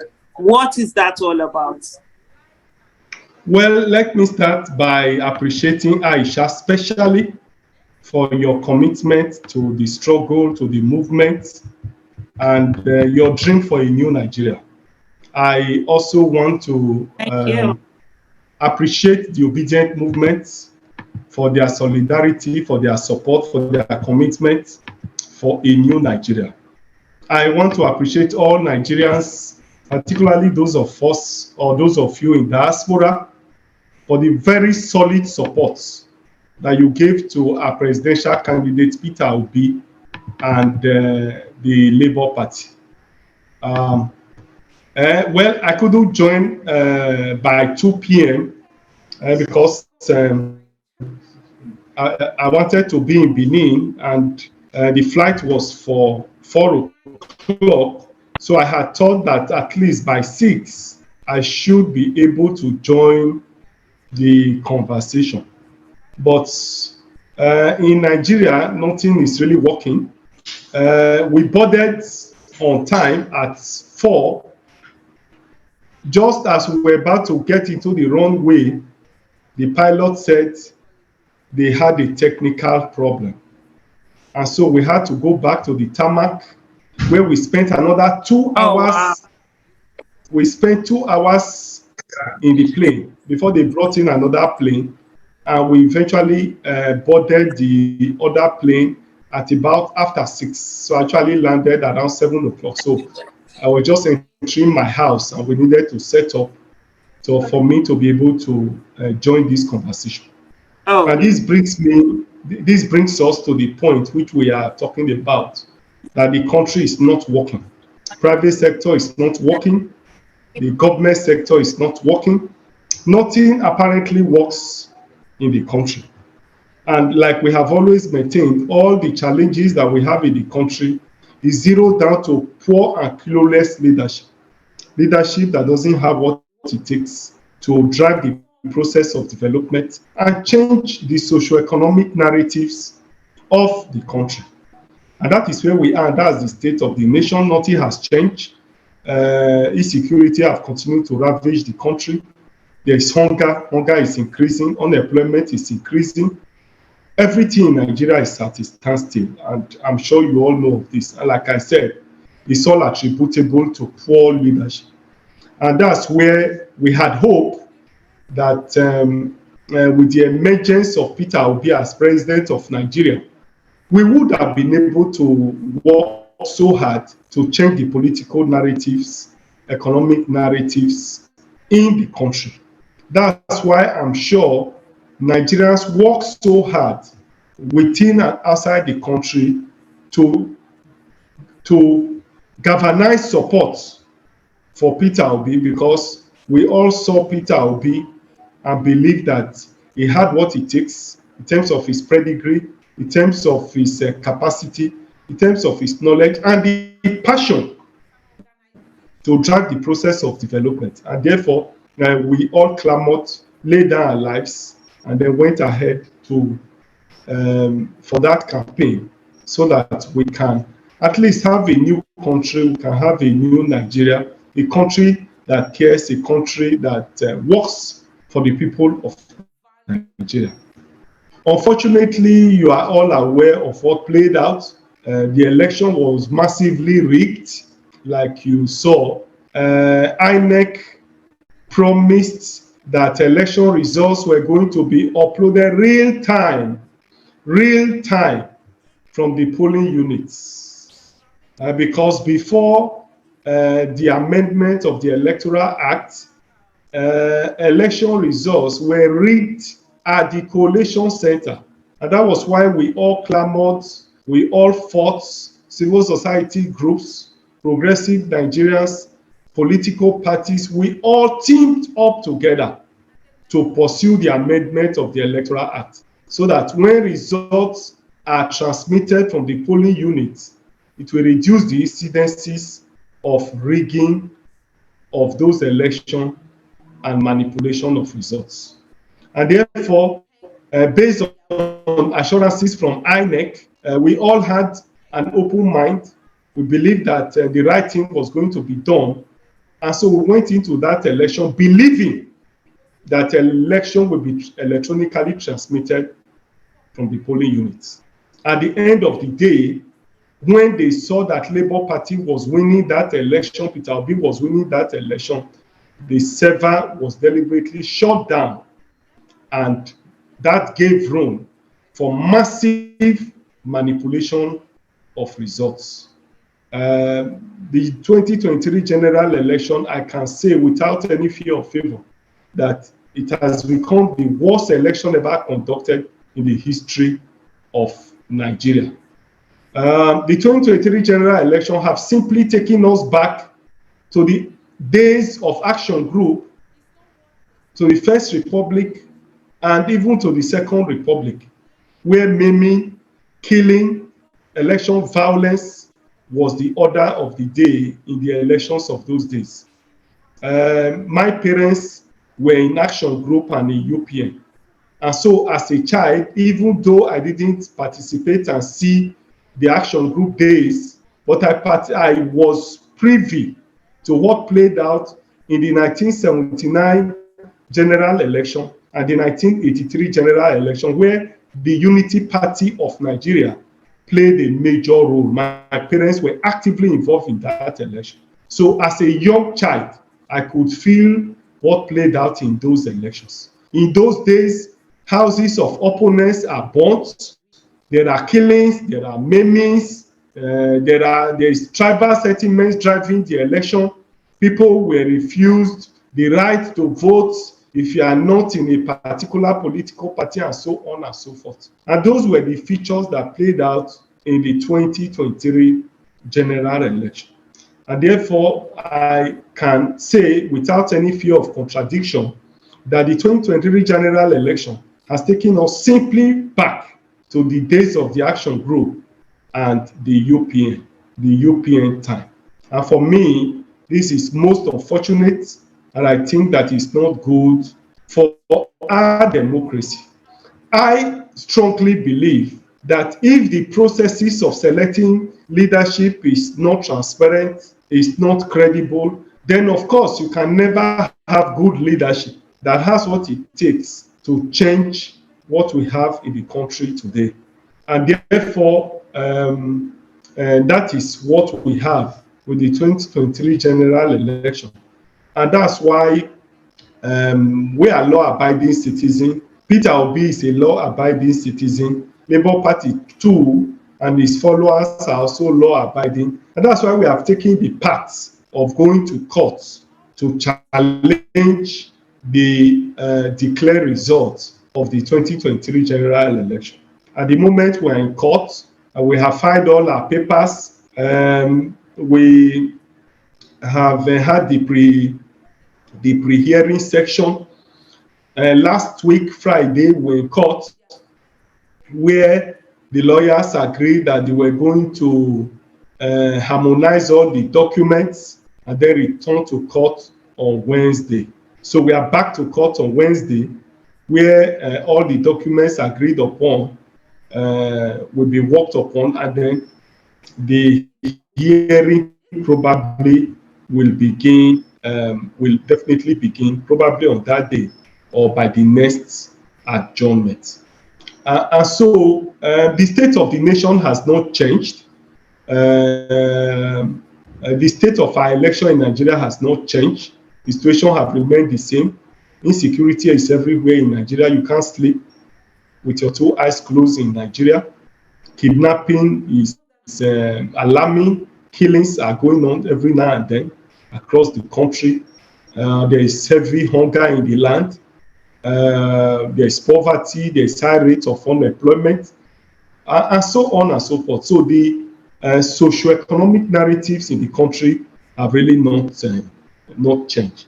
Nigerians were hopeful that by May 29th, when Peter Obi is sworn in, then there would have been hope for the people. But all hope is not lost. We are challenging that election in court. I want to trust and believe that the judiciary, which is described as the last hope of the common man, will be able to do justice and restore the mandate of Labour Party and Peter Obi to the rightful people that won that election. Aisha, I can see you smiling. Probably you don't share that belief and confidence that I have. We are in court and we believe that we'll get justice in court. We'll put all we have, all our best in it, and fight the process and get the best out of it. So that's that about the state of the nation. For us in Labour Party, I'm sure you are all aware of what has been transpiring. Obviously, like this, the Buhari administration will say that when you fight corruption, corruption will fight back. Obviously, what has happened in Labour Party has never happened until I took over the mantle of leadership. Labour Party in those days was used as a political party to bargain, to support other political parties. This is the first time in the history of Labour Party and in the country that Labour Party will rise to the occasion to contest election. Labour Party was used by the past leaders to bargain. It was used as a bargaining tool. It was never to win election. The leaders of Labour Party in the past simply used it either to support the ruling party and collect money or bargain to collect money. That was what Labour Party was used for. But immediately I took over as national chairman in 2021. For those people who read my speech, I made a commitment that I was going to launder the image of the party, that I was going to return it for greatness, that I was going to use it as a real opposition party to present the voice of the voiceless, the voice of the downtrodden, a party that will defend the people and give Nigeria alternative. Because over the past few years, Nigerians have not had having an alternative political party. I say so because there's no fundamental difference between PE and APC. There was no difference between any political. And so for me, I had this dream and vision to have a solid opposition party that will be an alternative to all others. A political party that people can use as a platform and be able to rise to power and work for the people. Started by laundering the image of the party, I repositioned the party, and it became very attractive to progressive-minded. And I'm sure that was attracted Peter Obi, that seemed to indicate his interest to run under the platform of the party. And I was so sick at struggle. I've given my best, everything I have, my resources, my energy, my life. We put it on the line to ensure the success of the 2023 general election. We campaigned vigorously across the country, which Aisha has to. Aisha was always with us on all of those trips, probably except one, two, that probably she was on another assignment and we always. Even against security advice, when they advised us not to go to Borno, not to go to Adama, against security advice, we still went to, we didn't just go to Borno, we went to places we flew through Sambisa forest and took our campaigns to the interior. It was only the Labour Party and its presidential candidate went to the nooks and crannies of the country. We went to the interior, we went to the people, we took our campaigns to the people. And I'm sure that was what resulted in the massive winning that we have. So I took over the party, rebranded it, and in spite of the rigging of that election, PDP won 12 states, Labour Party won 12 states. APC, that is said to win the presidency, won 30 states. It has never happened in the life of Labour Party. This is the first time. And I take the credit for standing in principle very strongly to see that this is done. And today, I want to say categorically that Nigerians have an alternative political party. I want to assure you that for me, so long as I remain as chairman, the Labour Party will remain a progressive party that will be available to every person. I stumbled into your discussion where some people are saying they can never be part of the political party. I appreciate all of that. I appreciate the worries. I appreciate your concern, because political parties have never lived up to their expectations as political parties. And that is where the Labour Party will come in.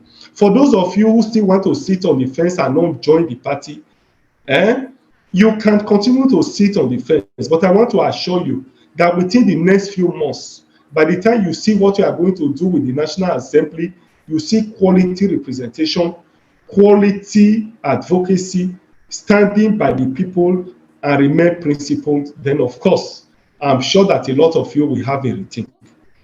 Aisha, you are not running away. You will be part of this process. You're already part of it, and you can't go and stay in Washington, D.C. when your country is in trouble. By the time you finish your course, I'm expecting you to come back so that we can all team up together and redeem the country. We cannot run away from the country. It's our fatherland. It is our land. The land belongs to us. The country is our country. And we can't leave the country for those who does not mean well for the country. So we must all come back, team up together under the platform of the party that is available to you, and team up first to struggle for our stolen mandate, recover it, and begin to reposition the country for greatness and effective performance. Like we have always said, the country has what it takes to be a great country. Human resources, natural resources, name them, is available for us to be a great country. But for the fake, poor, clueless, selfish, and self-centered leadership that we've had over the years that have impoverished us and deliberately impoverished the people. And therefore, like I was trying to say, this government came up with the mantra that when you fight corruption, corruption will fight back. So haven't changed the narratives of Labour Party, and today it has become one of the biggest. Today, in the first time in the history of Nigeria, Labour Party has 35 House of Rep members. For the first time, we have eight senators, and others are coming that will come through the courts. And we have a governor in Abia. If not that we were openly rigged out in TINUBU by now, we would have also had Abia governor and Enugu governor. It has never happened in the life of Labour Party. This is the first time. And therefore, the ruling political class, I want you to underline that, the ruling political class cuts across APC and PDP. And therefore, there is a gang up to see how they can divide the party. I mean the Labour Party now. because they are afraid of the party. They are seeing the vibrancy of the party. They have seen the future of the party, and they are obviously afraid of the party. And that is why they are sponsoring obviously they've got some people within us to start fighting the leadership of the party.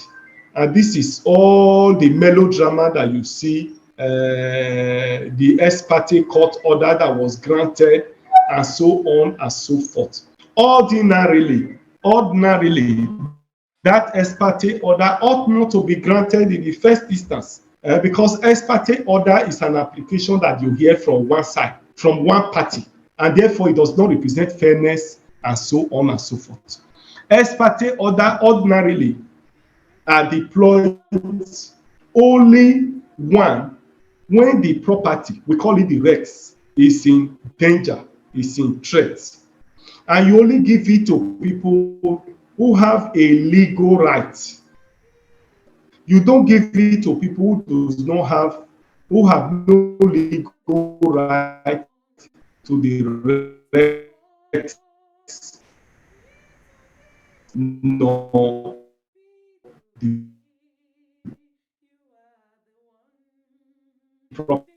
Hello, Chairman. I think your network is lagging.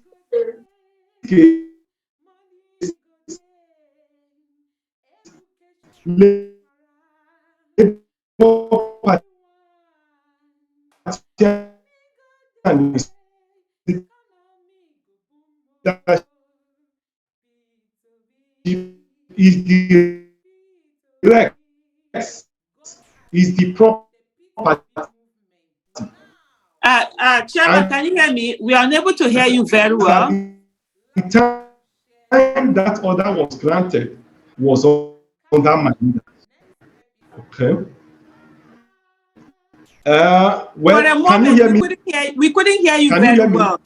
We couldn't hear you very well. Aisha, I don't know whether but now I can hear you. Now? You were very perfect earlier, but then something started dragging.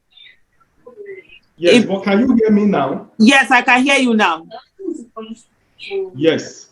So, where did you stop hearing me so that I can rewind? Oh, where you were talking about, you had rebranded the party and the number of members that you've gotten elected, 35 into House of Representatives, 6 into senators, and all of that. And that with all of these successes is the reason why opposition parties are trying to use some people in your party. Yes. Yeah. So, ab initio, I had said that the ex-parte order that the other people got was ordinarily not supposed to be granted, because an ex-parte order is granted hearing from one person, and in most cases, it does not represent fairness and equity, and therefore, it is not always deployed. It can only be deployed where the property, the Rex, is in serious danger and in serious threat. And it is only granted to those who have legal rights to the Rex, who have legal rights to the property. And in this case, the person who had the legal right, as at that time that order was made, was myself. And therefore, ordinarily that order ought not to have been granted. An ex-parte order is also granted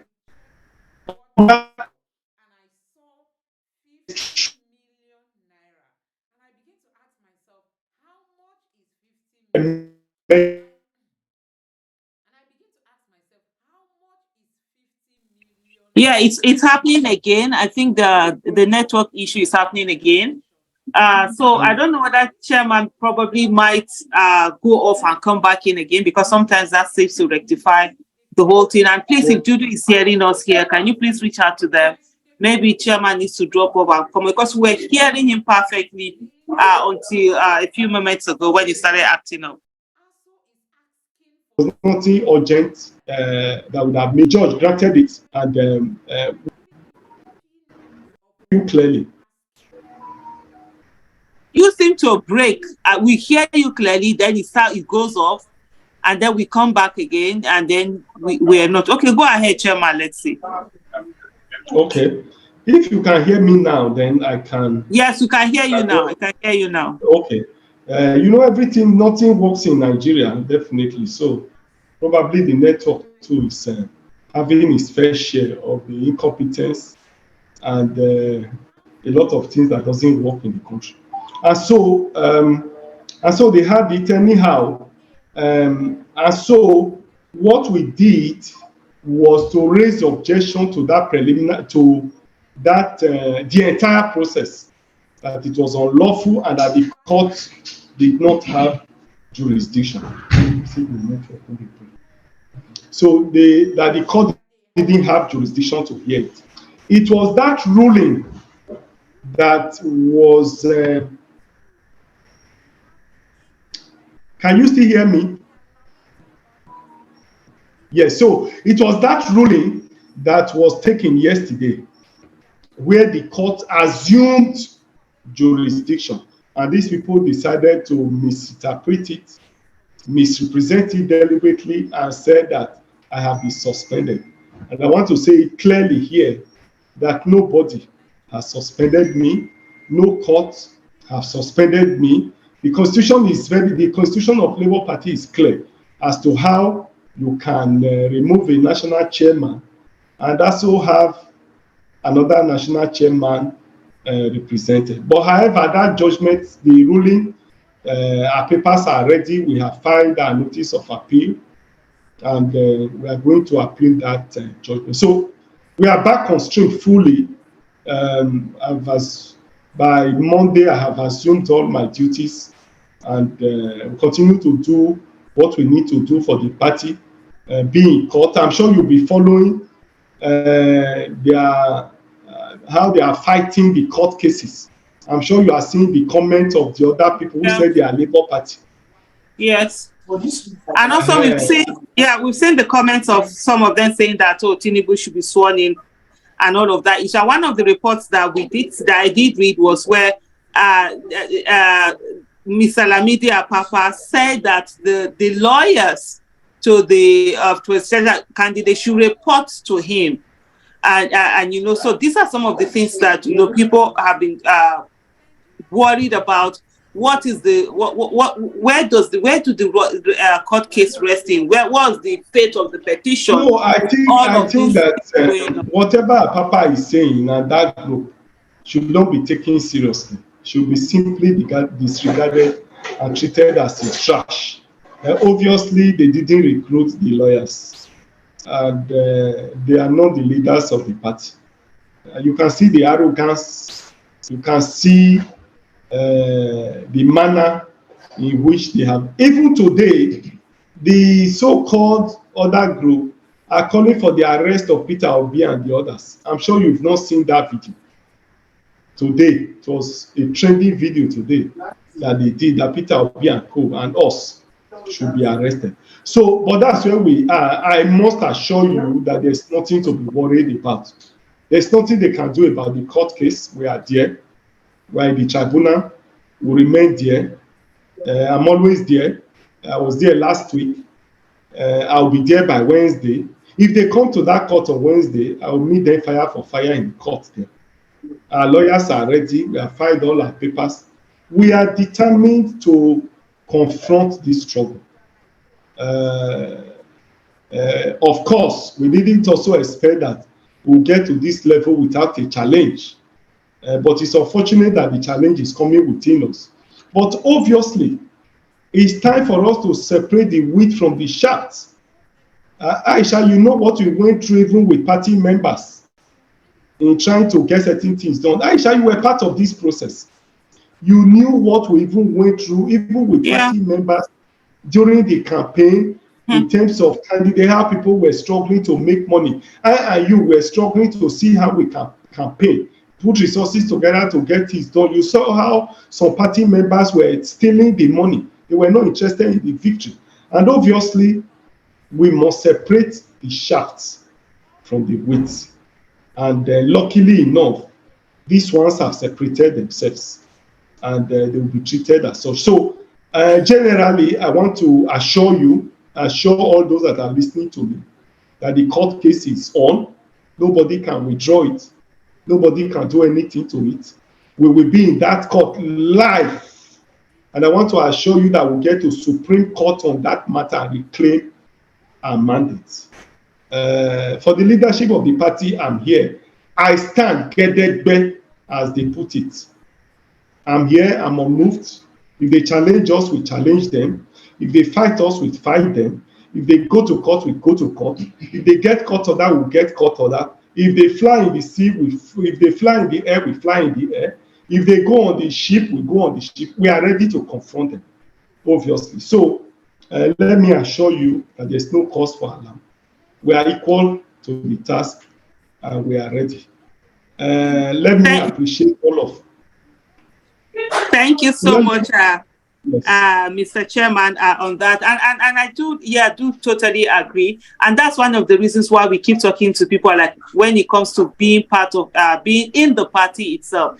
Because one of the things that we've had is that there are a lot of people who are in these parties who actually do not even believe in the nation and the things that can be done. Like when we had... There are people who are there who have no business being there.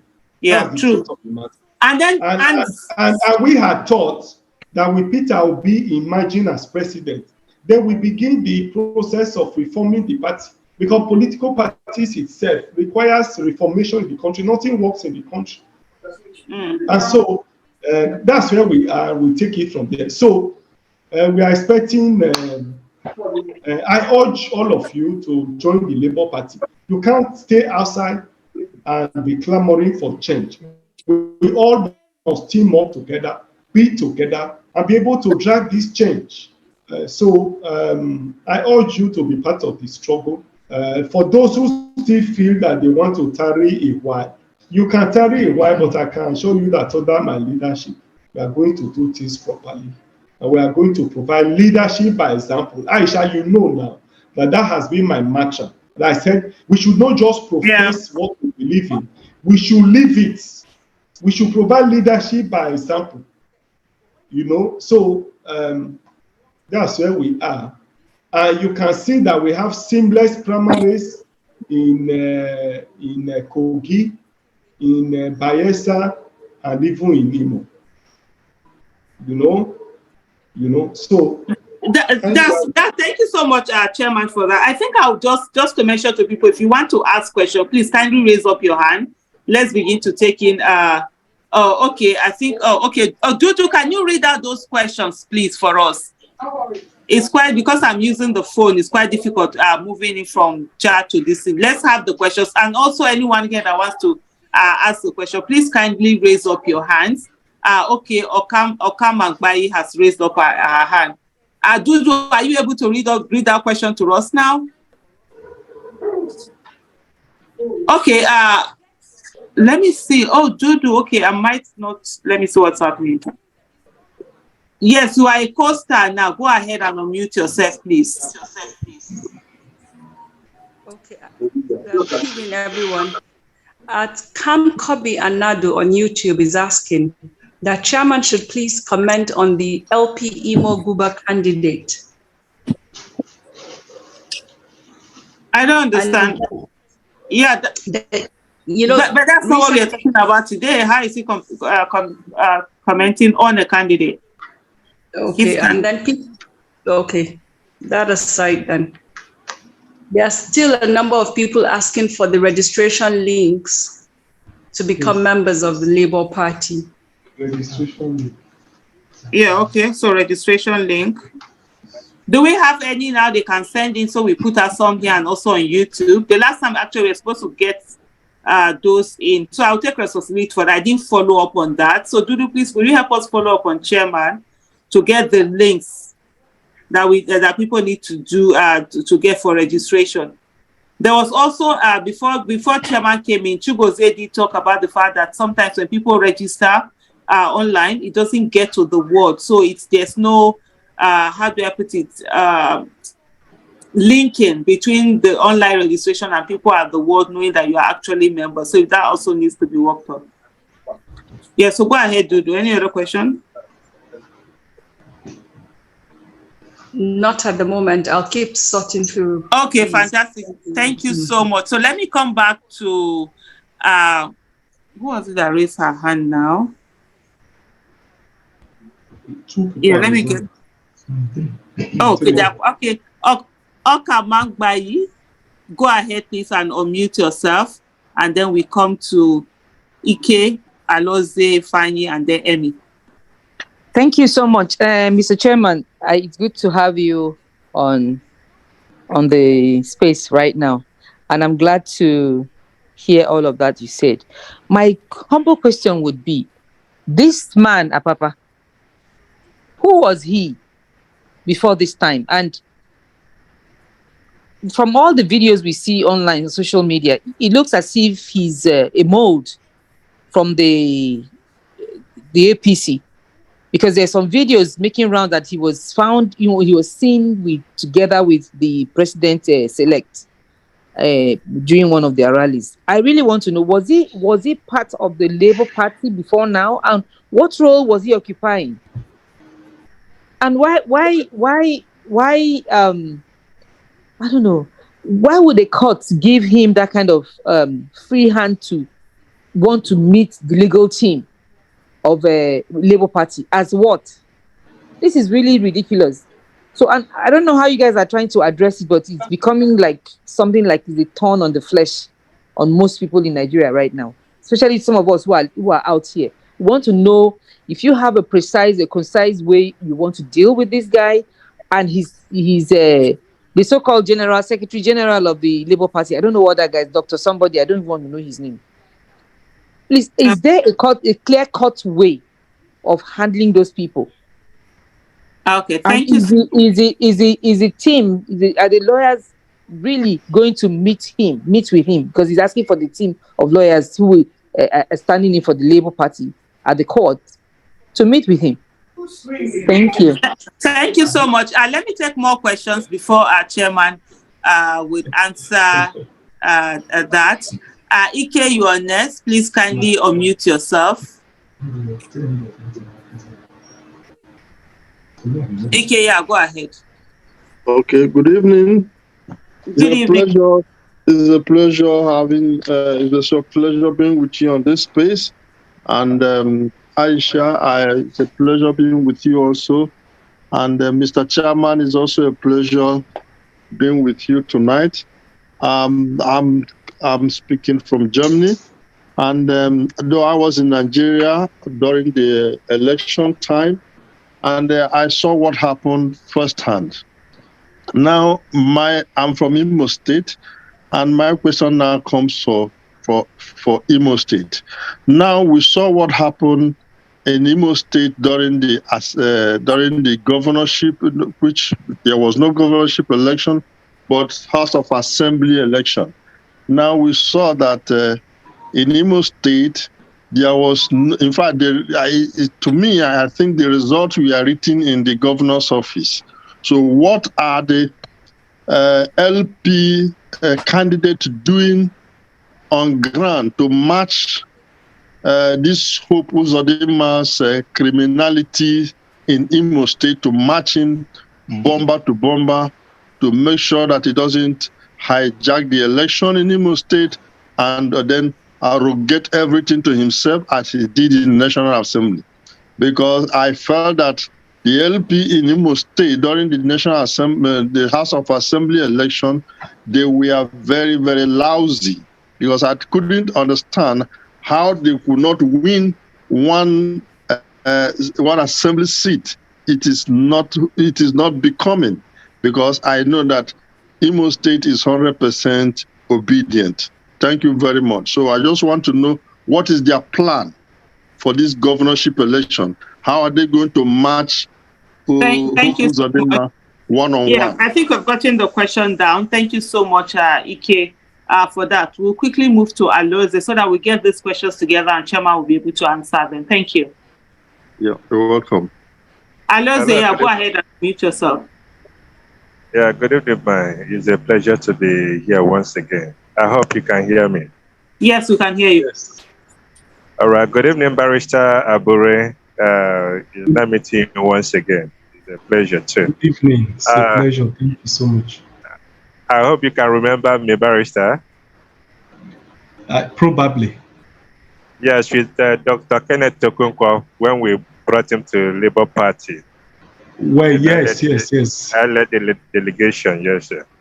Okay, Wow. yeah, it's a pleasure. Okay. We've seen all that has been going on in Labour Party, and that has been a major source of concern for some of us who have labored, especially those of us in support group that labored in all our capacity to make sure we get to where we are. But having listened to you, I am confident that with your leadership and with the rule of law in place, things will be able to be sorted out as quickly as possible, because everybody is, knows that the target is to truncate this tribunal or whatever processes that is ongoing to reclaim this stolen mandate. But I believe strongly by the special grace of God, we will have a headway and we'll actually win at the end of the whole day. Now, you mentioned about people joining the Labour Party. I remember I registered on the portal, that is the website online, also indicated on my word. Located my word on the portal. So I want to find out, are my details at the word level from the online? Is there a link connecting, all data, all registration down to the word level? If I'm able to travel to my word, to my word and my video, will I be able to save my information there? So I want you to clarify on this issue. Because we also have people who are interested in joining Labour Party. Of course, we usually send them the link online, to register. But I need to be sure, as you being somebody who is in charge of the affairs of Labour Party, for us to give our details at what level. Thank you very much. Thank you so much. I think we'll quickly take two more people, and then Chairman will go and answer, give us answers to those questions. Ifeanyi. Yeah, let's take Ifeanyi. Ifeanyi, go ahead and unmute yourself.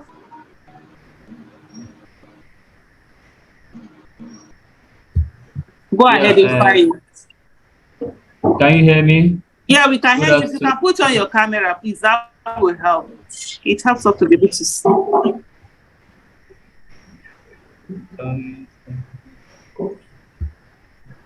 Okay, go ahead, Ifeanyi. Yeah, Aisha, I really appreciate your work.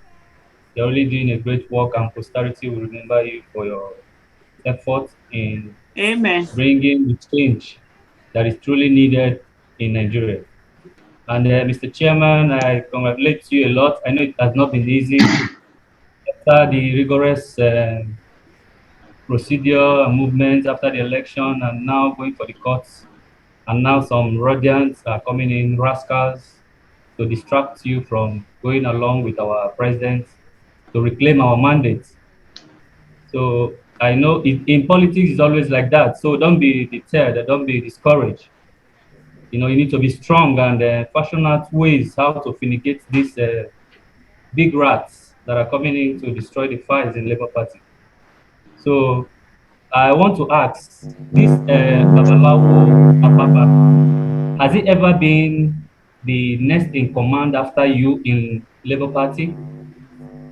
Then if he has been a member of your team in Labour Party, I mean in your ESCOs, where has it been since all this while that the events of activities have been going on in Labour Party that is coming up now to be used to derail and distract our vision of reclaiming our mandate in the courts?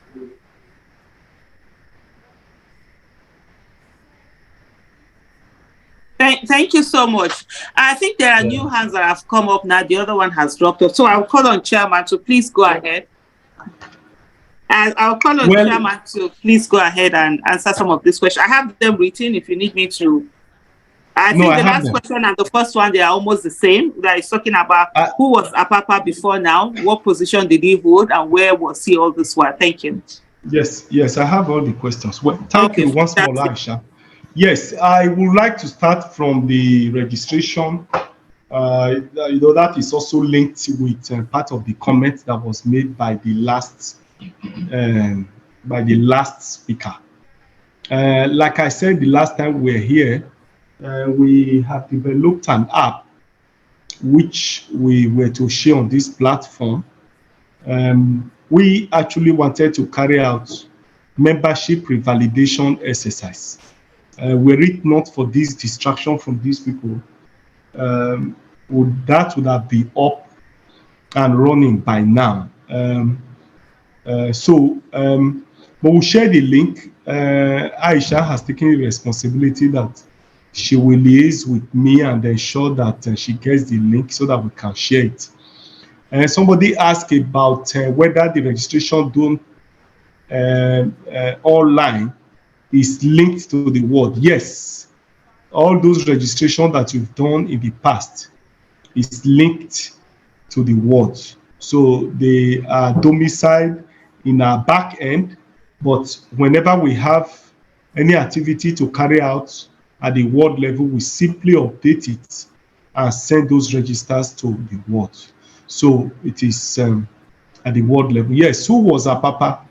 Yes, Apapa was a member of the party, was one of the deputies. In the Constitution of Labour Party, we have 3 deputy chairmen, of which he was one of them. But to precisely answer your question, Awolowo said, for you to know a man or a man's true nature, a man's true character, a man's true behavior, try him with position, try him with woman, or try him with money. If he's a female, if he's a male, or if he's a female, try her with a man or money and position, and then you see the true character of the person. It's true that Apapa and some of these people were in the executive, but Labour Party was really nothing. Like I said in the past, the party was used by previous leaders to bargain and collect money. Labour Party had never seriously contested the election. This is the first time. So what they are used to is a situation where they use the party to bargain, collect money in their pockets, and begin to enjoy and support other political parties. So yes, he was part of the ESCO, and this is the first time Labour Party is coming to the limelight. This is the first time we are really contesting the election. This is the first time we'll be all over the place and contesting and playing the role of opposition political party. And so his true character, his true behavior have now come out. And that's why he has offered himself to be used by forces of darkness, the forces that doesn't mean well for the country, to be used to destroy or to attempt to destroy a political party that we are building. Like I said, all sorts of people were in the party, and I said some few minutes ago, that obviously we had thought that if Peter Obi had been declared, by now would have continued after swearing in, even the rebranding and reformation of the party. I've said here on this platform that Aisha knew what we even went through with some party members who were only interested in what they can get in the campaign, not really the vision of the party. So Apapa and his people are in that class. And even among the 12 disciples, you had Judas Iscariot. And therefore, that is the behavior of man, his character of man. Yes, he was in the executive before, but this is the first time the party will be coming to the limelight. This is the first time the party will be playing its role as opposition party. And he has come out to show his character, to show his behavior, which has truly confirmed the Awolowo's position that it is when you try a man with a position and with money, then the true character of the man will come out. So now that the party has come to limelight, playing the role effectively as opposition party, Apapa's behavior, his character has truly come out. Same goes for somebody asked whether he's truly going to meet the lawyer. He didn't recruit those lawyers. He doesn't even know them. He's not the chairman of the party. So how he's only blabbing on social media platform and some media, some television network. He can't come close to that court. I can assure you of that. He can't come near there, and nobody will brief him. He's an illegal personality. For the party national chairman to be changed, there are procedures. Labour Party is not a secret court. It's not. It's not a military dictatorship where you overthrow government. It is a democratic institution where the chairman can only be elected and removed by a national convention. So I have made my comments about the court ruling and all of that, and about the need for and I've said that we have appealed that judgment. Yeah. And we are going to stay proceedings on it and all of that. So I want to say here clearly that don't be worried about it. We are ready to confront them. We are ready to defend the mandate on your behalf that have been given to the party and that have been given to us. Somebody asked about the election in Imo State, the House of Assembly election in Imo State. He asked a question and he also answered it. There was no election in Imo State. Immediately after the presidential election, where results were not uploaded real time as was promised, a lot of people lost hope and confidence in the electoral process. In the first instance, we had low voters turnout in that election. Apathy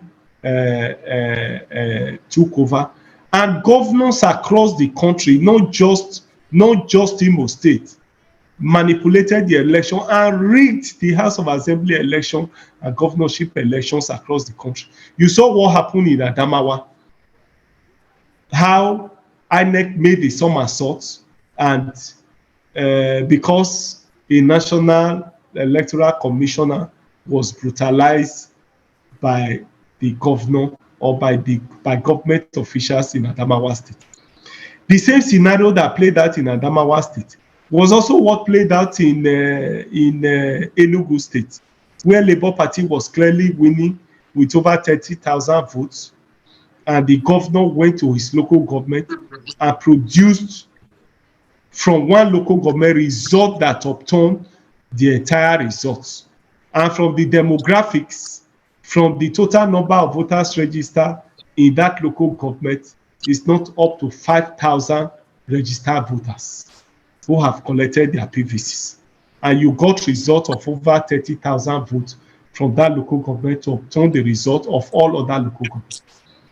So to put it very clearly, not only in Imo State, even in Edo State, Aisha is aware of this, of how the governor in Edo State here rigged the election, manipulated the House of Assembly results. If our results were written, the governorship election and House of Assembly election, there was no election. It was selection of candidates that was done. INEC and co simply allocated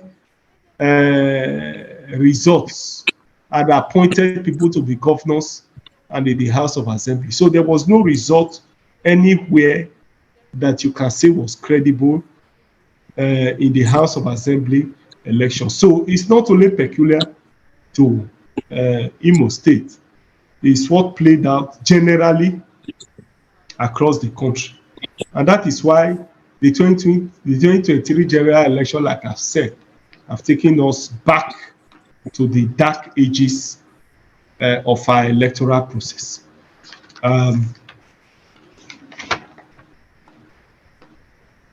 So like I said, the last questions is also intertwined intertwined with all other questions. I believe that I've answered all the questions that we asked. For the crisis we have in the party, I can assure you that we'll deal with it. If they go legal, we'll face them legally. If they go on the street, we confront them on the street. Wherever they go to, we'll confront them and we'll deal with it.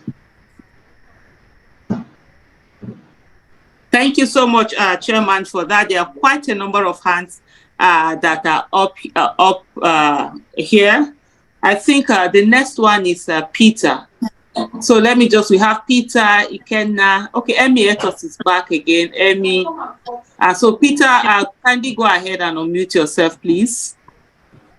Let's quickly. So please just keep it short and succinct, direct to the question so that we get as many as we can and before Chairman gets to answer. Thank you. Peter, I'm still waiting for you to unmute yourself.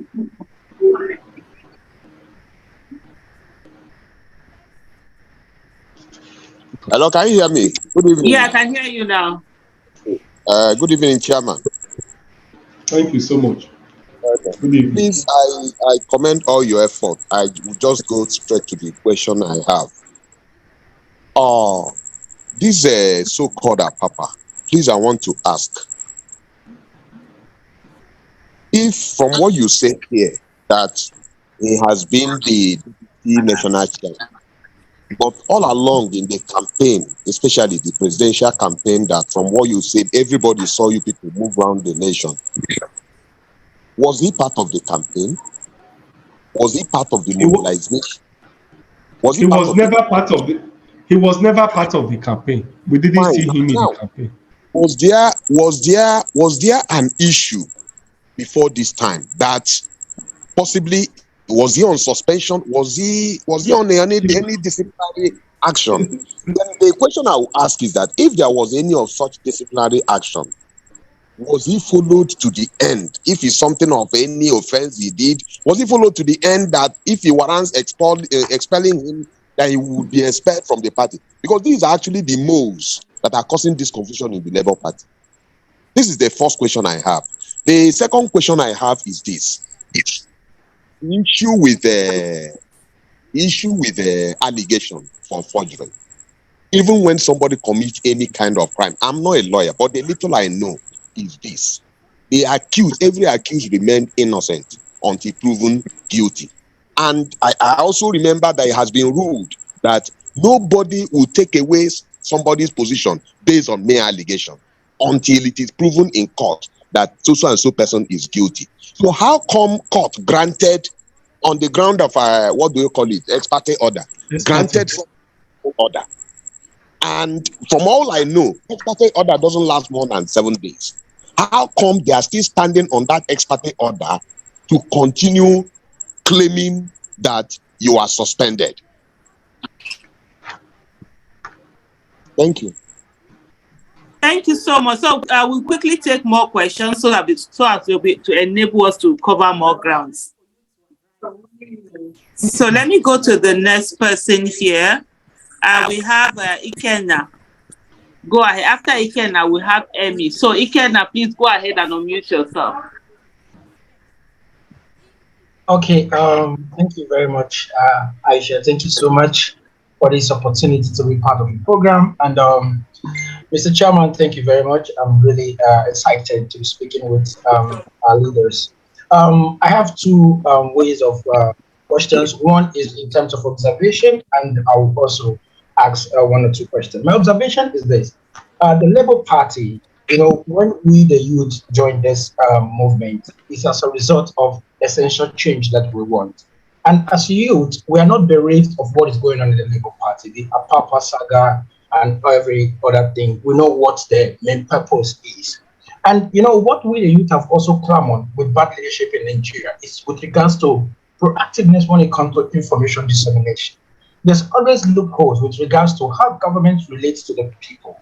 And I think the Labour Party should take note of that, because this Apapa saga is getting too much. And if not the enlightenment of the youth in Nigeria, how enlightened we are, we would have fallen into the trap of these people doing this thing. I don't want to call it a party. So in this process, I'm urging the Labour Party leadership to come up with a proactive mechanism in terms of information so as to bridge the gap.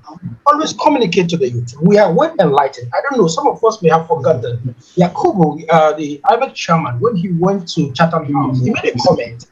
He said this election, 2023 election, will be decided by the youth. And that means an informed youth, not just the youth. And there was a chieftain of an APC one time ago in one of the channels who said that people who are going to vote are illiterate.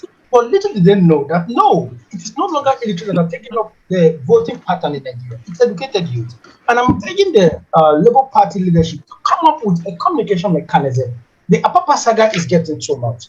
The professionals came out to make the comment that all the legal team in the Labour Party come and brief him under 48 hours. I think if not that we are enlightened and with the help of social media, we've been able to turn down that information and we've been able to take a stand and say, no, that man is a rogue and he's whatever he wants to be. We are not part of that stuff. So one is communication. Please, you guys should come up. If it's a press conference, try as much as possible. I've listened to most of the comments our able chairman has given with regards to Apapa saga. I think you don't just have to give it to us, the obedient, or the 29 people participating in this Zoom meeting. You have to say this to every Nigerian, both at home in diaspora. They need to hear this thing. They need to know the position of Apapa in Labour Party. They need to know the position of Labour Party with regards to Apapa. And they need to understand that this is what is going on. And at no stage will Apapa saga truncate the process and the progress of the Labour Party. I think that's what I have to say. Thank you. Thank you so much for that. I think Chairman has noted that down. And then we'll move now to Emmy. Emmy, kindly go ahead and unmute yourself.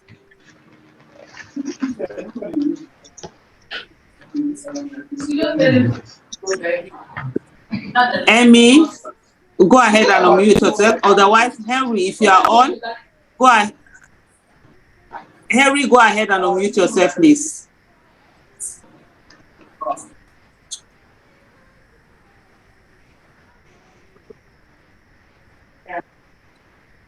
Hello, Henry. Okay, Chigozie, can you hear me? Can you go ahead and unmute yourself, please? Chigozie. Go ahead and unmute yourself, Chigozie. Yeah, go ahead. All right, thank you.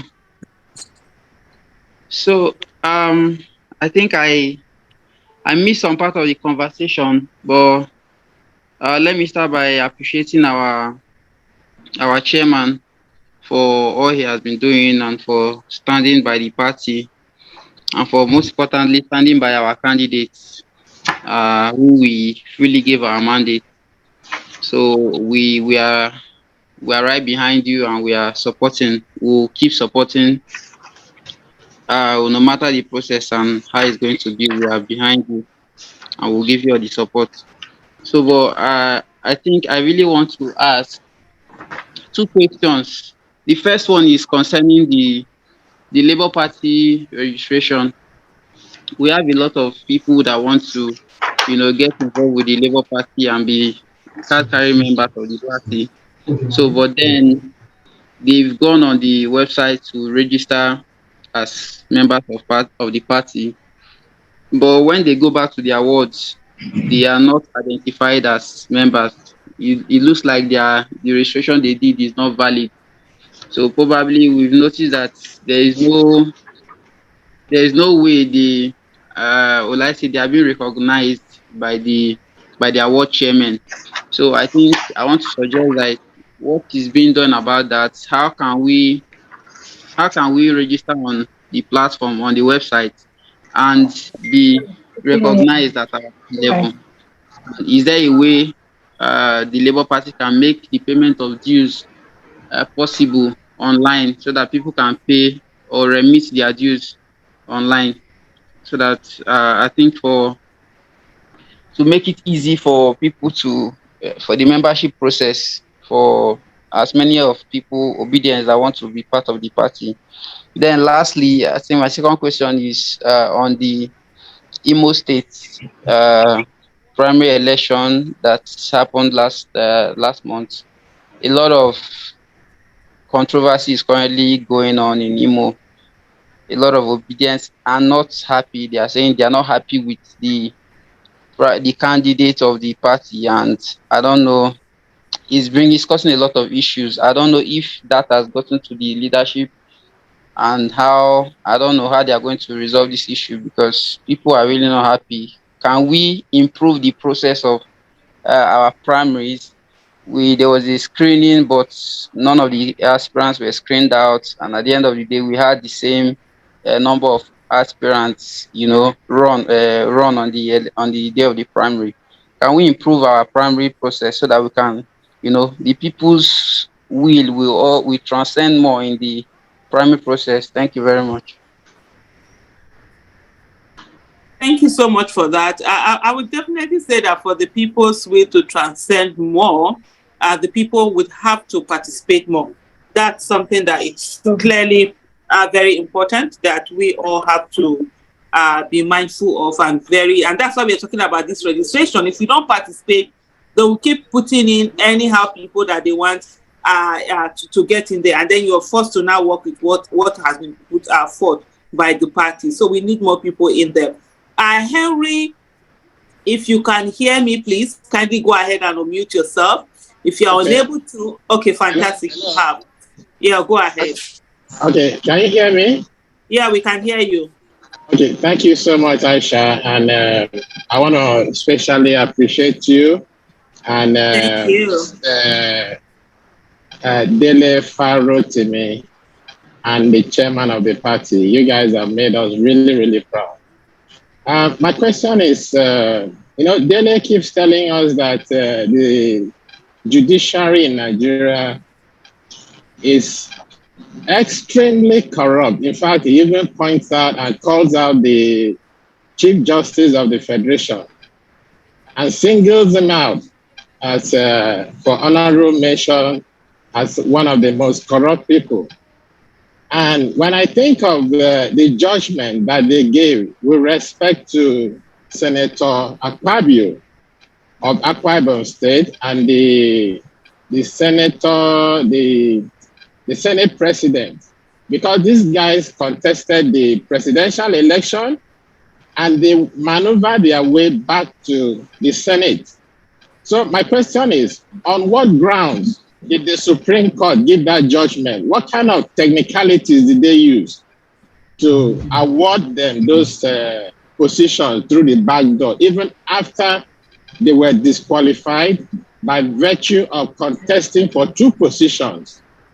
That is the question I would like to ask.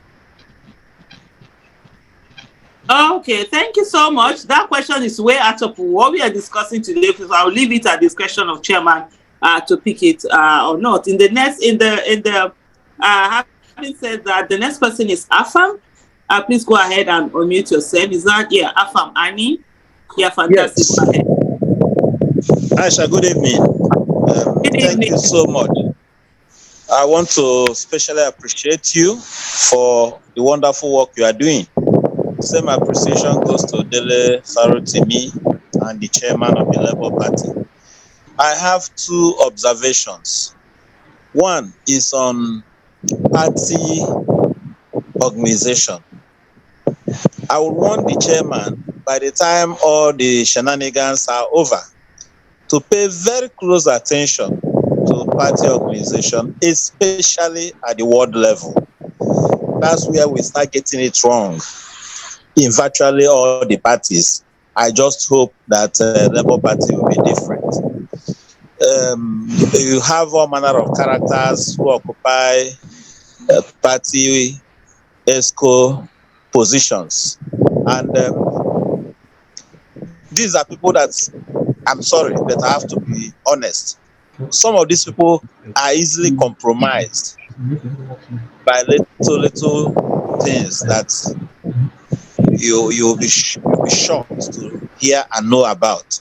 So please, sir, I would like you to pay close attention to organization of the party, starting from the ward level to the local government level, to the state level, and then to the national level. Because if you were paying attention to that, you would have seen this native doctor who parades himself. I don't know, I don't even want to mention his name, but you would have seen the handwriting on the wall, and you could have nipped this problem on the board by getting him expelled. He was never, just like maybe you were playing the role of Jesus. Jesus from beginning knew that Judas was not part of the ministry. He was in the ministry, but was not part of the ministry. So he left him there to fulfill his mission. Perhaps you left the man there to fulfill his mission, and now he's causing a lot of distractions. Having said that, I want to also bring up the issue of the forthcoming election, off-season election in various states. I think Bayelsa, Kogi, Imo, and one other state. Please, we need more. We need better preparations. How do I mean? Let us not be carried away by assurances from INEC. What happened in the last election was that INEC sold us a dummy. Oh, this election will be credible, it will be fair, it will be transparent. And we all believed it. And we went to sleep, hoping that INEC will do what it promised.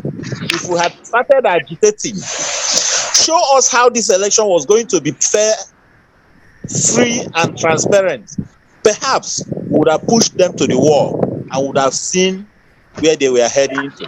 And what happened at the presidential election was that they succeeded in manipulating it, and that jolted all the dramatic personnel, PDP, APC, every other person that had believed that the election was going to be free and credible woke up from their slumber, and the rest is history.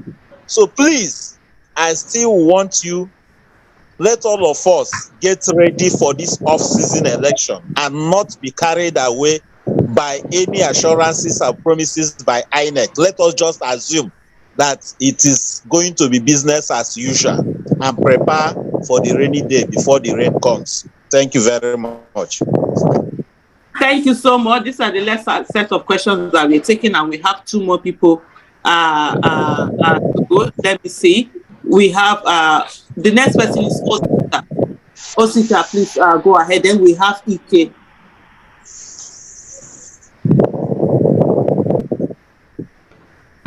Okay, Osita, can you please unmute yourself? You should be able to unmute yourself now. Yeah, Osita. Can you hear me? Yeah, we can hear you. Thank you. All right, thank you so much for giving me this opportunity to speak. I'll be very, very brief because I see you're rushing with time. The first thing I want to say is, Aisha, you are making me proud. In fact, I owe you a lot for what Thank you. Honestly, I'm so proud of you. Yesterday, I was talking to my daughter about what you represent and how people should be courageous to be a citizen in a country. And I also want to thank the chairman, Abure, for standing the ground, for every sacrifice you guys are making in support of this movement. You are carrying our cross, and may God bless all of you. Having said that, and without wasting your time, I only discovered that you, Aisha, have this channel yesterday when I watched one of your YouTube channels, where you were the one that you were thanking one Chigozie that went to the north during the campaign. And so that was when I discovered your channel, that you go live every Saturday. My question is, what exact time do you hold this event so that someone can be prompt and participate? My second question is, for people like us who live in diaspora, I'm speaking from UK. I've been looking for opportunity, a trusted opportunity to participate and lend my weight, however little it is, to the movement, to Labour Party, to true citizens like yourself, who are putting in effort every day. Is there a kind of a trusted platform by which you guys are reaching out for support to guys in diaspora? I would like to know that, please. And those are my two questions. Thank you so much, and may God continue to bless you. Thank you so much. While I call on the next person, this program comes up 6 p.m. Nigerian time every Saturday. And next week we'll be having Barrister Kenneth Okonkwo will be our guest, joining us where we'll have this conversation and more. So the next, I see someone who said he has been raising up his hand, says, Ike, you're the one next. And there is that Allah, we have, oh no, now we have too many hands. Ike, you're the one next. We'll need to quickly, go ahead, thank you. Ike. Thank you. I always go straight to the point because of time factor. First of all, this time, Mr. Chairman, please, I so much appreciate the job you are doing, and I'm one of those who put up in my write-ups that you are the one who moved Labour Party from grace to grass, and you are a visionary leader, and you transformed the party. And one thing I saw in you is that you are not selfish, but you give opportunities to people who could promote the party. And God bless you, sir. Now, you made mention about the legislators, what they are going to do, all the elected leaders now, what they are going under Labour Party, what they are going to do, how they are going to administer, and the type of bills that they will bring up. Sir, I also want to ask a question, and this question also goes to Aisha too. I want you to also to help us in participating in this, because electing leaders like that are living at the diaspora, we have been used to watching the politics of these areas. Now, elected leaders, that is also what I preach when I went to Nigeria. I was telling some people, I said, one of the problems we have is this. We elect leaders, they come into office, and we are disconnected with them. But for me, I pray that Labour Party does not do that, because the elected leaders need to connect with the people who elected them by organizing town hall meetings regularly, coming to tell the people what they have done, what they are doing, what they promise, the promises they gave before they were elected. So what is the plan of continue engaging the electorates in the constituencies of every Labour Party elected officer? So that is where I also I want to have an idea or an answer. What is the plan of the Labour Party to continue engaging with the constituents and with the electorate? Thank you very much. Thank you so much for that. Chukwuebube, is that Chukwuebube? Let me see. Chukwuebuka. Yeah. Good evening, everyone. Okay. My name is Chukwuebuka. So my own is not it's not really a question, but kind of a bit of observation, because about the Apapa stuff that has been going around, I kind of noticed that is the media that are actually giving him the boost. That are actually giving him that voice to kind of distract the whole people. And I noticed again that there's kind of a whole lot of fake news and fake media flying around, especially on Twitter. I don't know if Labour Party can actually do something about it to kind of respond quickly to some things, to counter most of the fake news that keeps spreading around. Thank you so much on that. And the final person we'll be taking today will be Uche. Please just to say to everyone, when we have this thing, it's not your own hand, physical hand that you raise. It's on the Zoom that you raise the hand. Otherwise, you don't get to see your hand. Go ahead, Uche. Yeah, Aisha, I hope it's my own Uche. Yeah, it's your own. Okay, yeah. Hi, everybody. Okay, so Mr. Abure, I'm truly not given to we've had a lot of incidences that, you know, have required that, you know, we are more strategic in our thinking. So I'm just going to keep this short.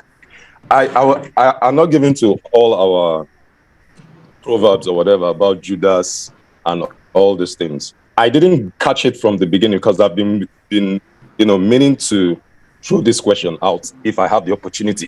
Sorry, please. If I have the opportunity.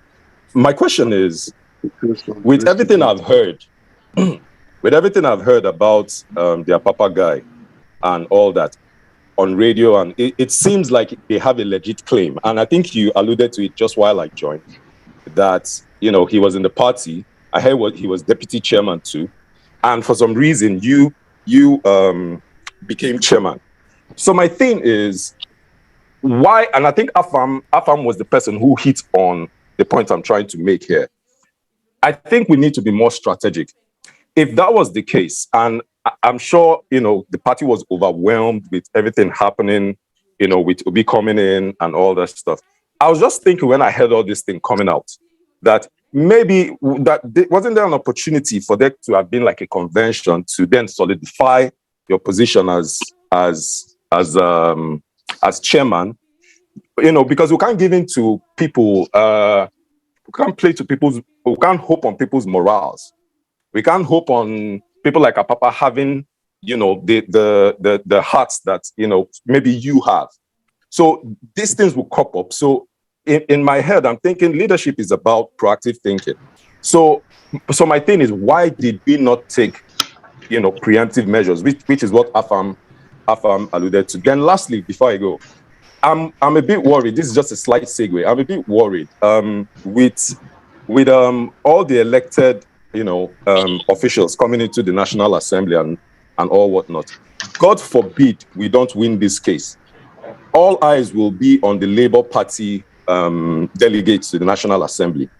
I know there has been moves to have some, you know, conversations and meetings and probably, you know, shoehorn everybody into, you know, what the Labour Party vision is. But the hope of aspiring Nigerians, or the hope of Nigerians aspiring to political office, will be hinged on the performance of the people in the National Assembly.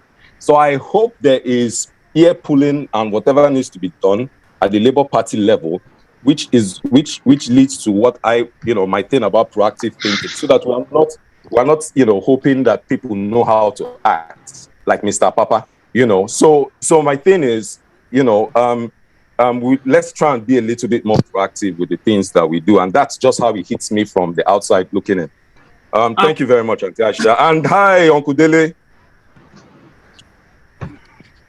Hi. Dele, is he here? I don't know, but I heard him mentioned a few times. Okay, they are talking from the last week. He was our guest previous week. So thank you so much. I will send that hi to him. I think that's the last of our questions. And Mr. Chairman, you've heard all of those questions and everything. If you could kindly go ahead, and you have the floor. Well, let me thank you again, Aisha. Thank everybody in the house. Yes, Peter talked about who is this Apapa? Where was he during the campaign? Why was he not suspended? And so on and so forth. Yes, I said initially that Awolowo said it is when you try somebody with a position, that is when you can truly tell the character of the person and all of that. And I alluded to the fact that it is now the Labour Party has come to the limelight and become one of the strongest opposition parties that you are really seeing the character of our officers. Apapa wasn't part of the campaign, though he was deputy chairman. He didn't actively participate in Chairman, sorry, let me just come in here. Let me just jump in a little bit. So when you say he wasn't part of the campaign, was that because the party made him not to be part of the campaign, or was that a personal choice he made not to be? And I think I am so glad somebody raised that question, because that's one of the things I kept saying. I traveled around the country with Peter Obi on the campaign, and there were a lot of even though I'm not a Labour Party member, but I did meet quite a number of people, and I never saw this person. So was it a personal choice of his? He wasn't there, or was it the party that stopped him from being there? No, we could not have stopped him. You know, we had a schedule initially, scheduling people to join in the campaign. I mean, you were part of the campaign, and you saw a lot of people who participated in that campaign.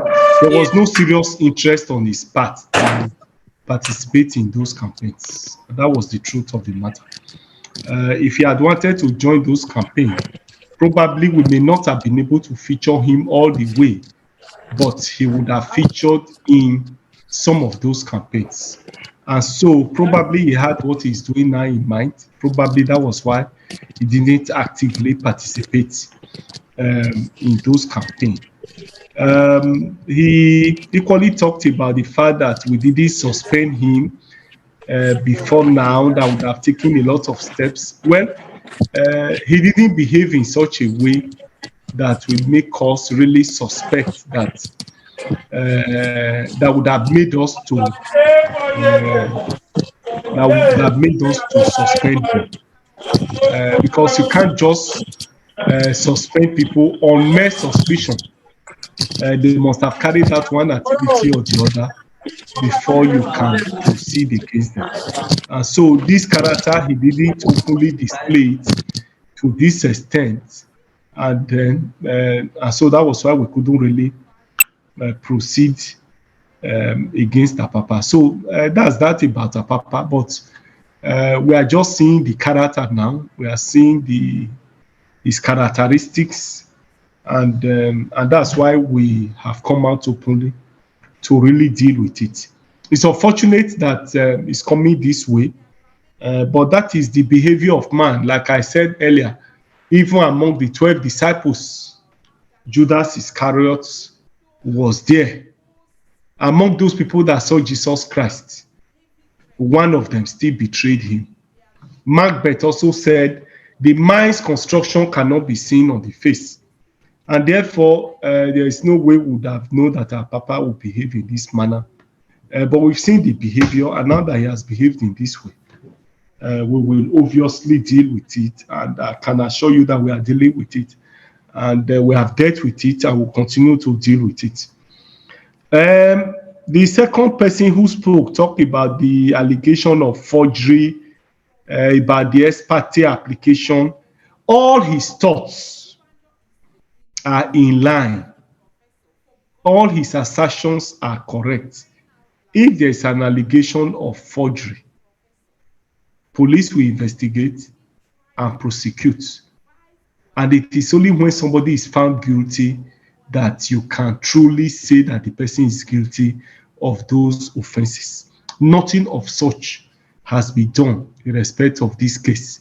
They just fabricated some stories, went to court, and the court granted an ex parte motion.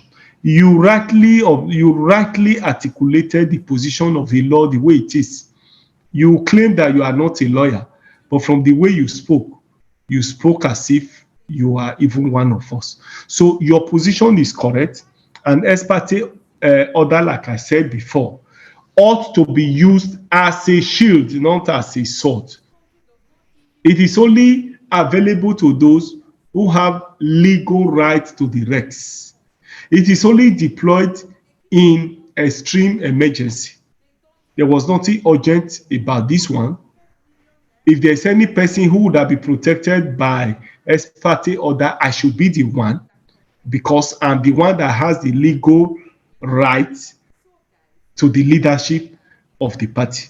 But that is what we find all over the place, all sorts of judgments, all sorts of orders, and it's an issue that is emanating from the judiciary that I think that we need to interrogate, because those in the judiciary are also part and parcel of the Nigerian society. And therefore, when we talk about reform of the system, reformation of Nigeria, rebuilding Nigeria, and having a new Nigeria of our dream, of our choice, Judiciary obviously is one institution that we obviously need to reform. That is all I can say about that and so on and so forth about it. Ikena talked about yes, that we need to improve our processes of information dissemination. Well, I want to say clearly that since this crisis started, even before this crisis, I think that we have been very proactive in even anticipating what they want to do and then preempt them by going to the press and pushing it out there. In terms of information dissemination, I want to say that we may not be doing very badly, but we can also improve on what we can do. I can assure you that we'll continue to improve on our operations. We had thought that we were ahead, very, very much ahead of every misinformation that have been going around. Although one thing we must realize is that it's bad news that travels faster than good news. In fact, that's what Shakespeare said in his book, The Romeo and Juliet, that bad news traveled faster than good news. And therefore, when a propaganda is up, especially in the social media, people will rather prefer to even read the negative news than to read the counter that is put there. But I can assure you that where we need to work harder, we'll be able to rise to the occasion and then deal with it. Yes, this issue of membership registration has been a reoccurring decimal. I think I will strongly liaise with Aisha. I will equally follow up with Aisha to see how we can get this sorted out and give it to our people so that online registration, online payment of dues, and all other things will be decisively dealt with. Somebody talked about people not happy with what has happened in Imo and so on and so forth. Well, like I said, we want to live and provide leadership by example.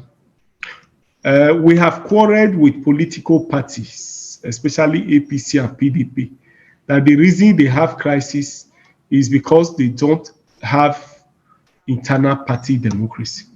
And as a party that is engaging other parties on this, we cannot be seen to be doing less. And that was why our Imo election was open, was transparent, and the winner emerged from that party primaries. So we want to appeal to all our supporters to support him, to be with him. And when the time comes for campaign, I'm sure he will be all over the place and let you know his program and his vision for the people of Imo State. Improving primary processes. Yes, like Aisha said, we must all get ourselves involved in party participation. It is only when you participate, it is only when you get involved, it's only when you are proactive and you are part and parcel of the process that you can have a seamless process. If you continue to stay away without participation, obviously the people available who are participating will be the ones that will be recycled. So whatever may be the imperfection that we have now is what we need to deal with, pending when we will have other people join and participate effectively. Well, somebody talked about the judiciary, how Akpabio, how Lamed Lawal, and all of them emerge. Well, that is the situation we find ourselves. Like I said earlier, judiciary is one of the institutions that no doubt need reforms. In my responses to some of the questions here that has to do with the grant of expertise application and all whatnot, I've alluded to that fact that even the judiciary will need a lot of reformation.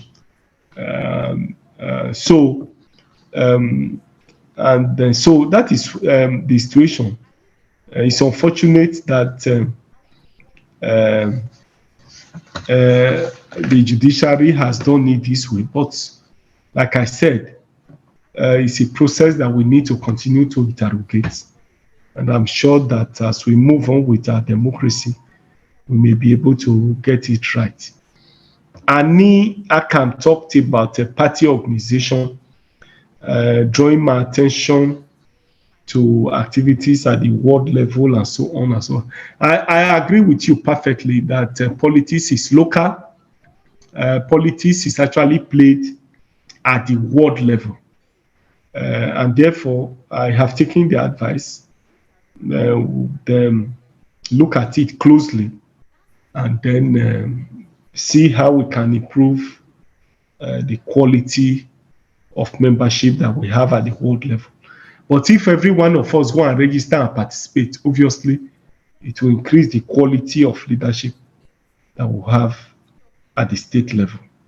Yes, he equally made the point of having that we should pay attention on our off-season election, and that it appears that after general election, people go to sleep.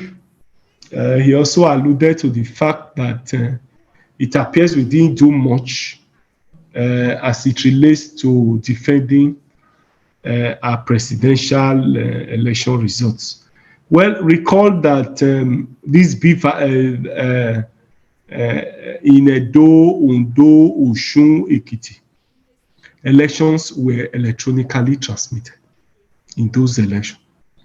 And therefore, when there was the strong promise and commitment that elections will be transmitted real time from the polling unit, we didn't have any reason to doubt that it will not be uploaded. And so that was what played out as per the 2023 general election. But I believe that we have all learned our lessons. I believe that you too have learned your lessons. And somebody said it clearly on this platform, that in all other elections, we should endeavor to be ready and that we should not take anybody for granted. Yes, somebody equally talked about opportunity to participate. He lives in UK and wants to know how he can participate in the activities of the party. Yes, we have a strong UK branch in UK, a very strong and vibrant branch that has been doing so well and contributing immensely to the growth and development of the party. So you can join the UK branch. You can also join us here and register here through the website, and then enjoy your participation in the party. So I suppose since you are UK, I would strongly advise that you join the UK branch and then participate in Labour Party activities there. And when you come to Nigeria, the opportunity will be available for you to participate. Chairman, someone is asking, what about US? Is there a strong Labour Party? Yes. Branch? Yes, there's a very strong branch too in US. It's led by Professor Dr. Oparaji. Hello? Oh, okay, thank you. Thank you. Hello? Hello, I'm hearing you. I said thank you. So in we US, can't get all of those details it is out led by Hello? Hello, I can hear you.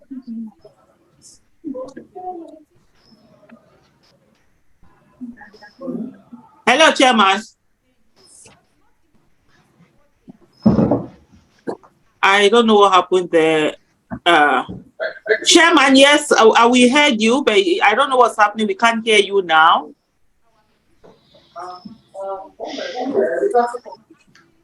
Hello, Chairman, can you hear me?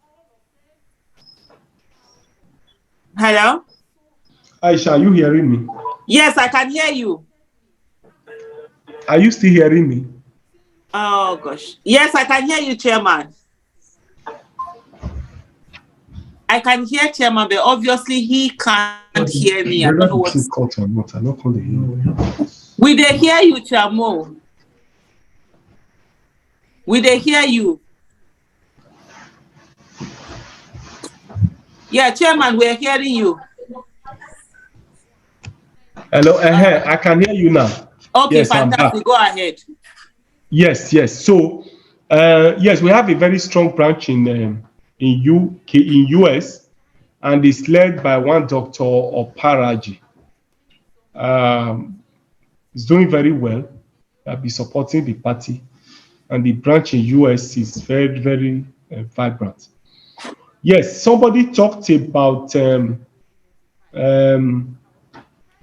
how we can positively engage those legislators that have just been elected. And he said that, God forbid, if Peter Obi doesn't win, all attention will be shifted on these legislators.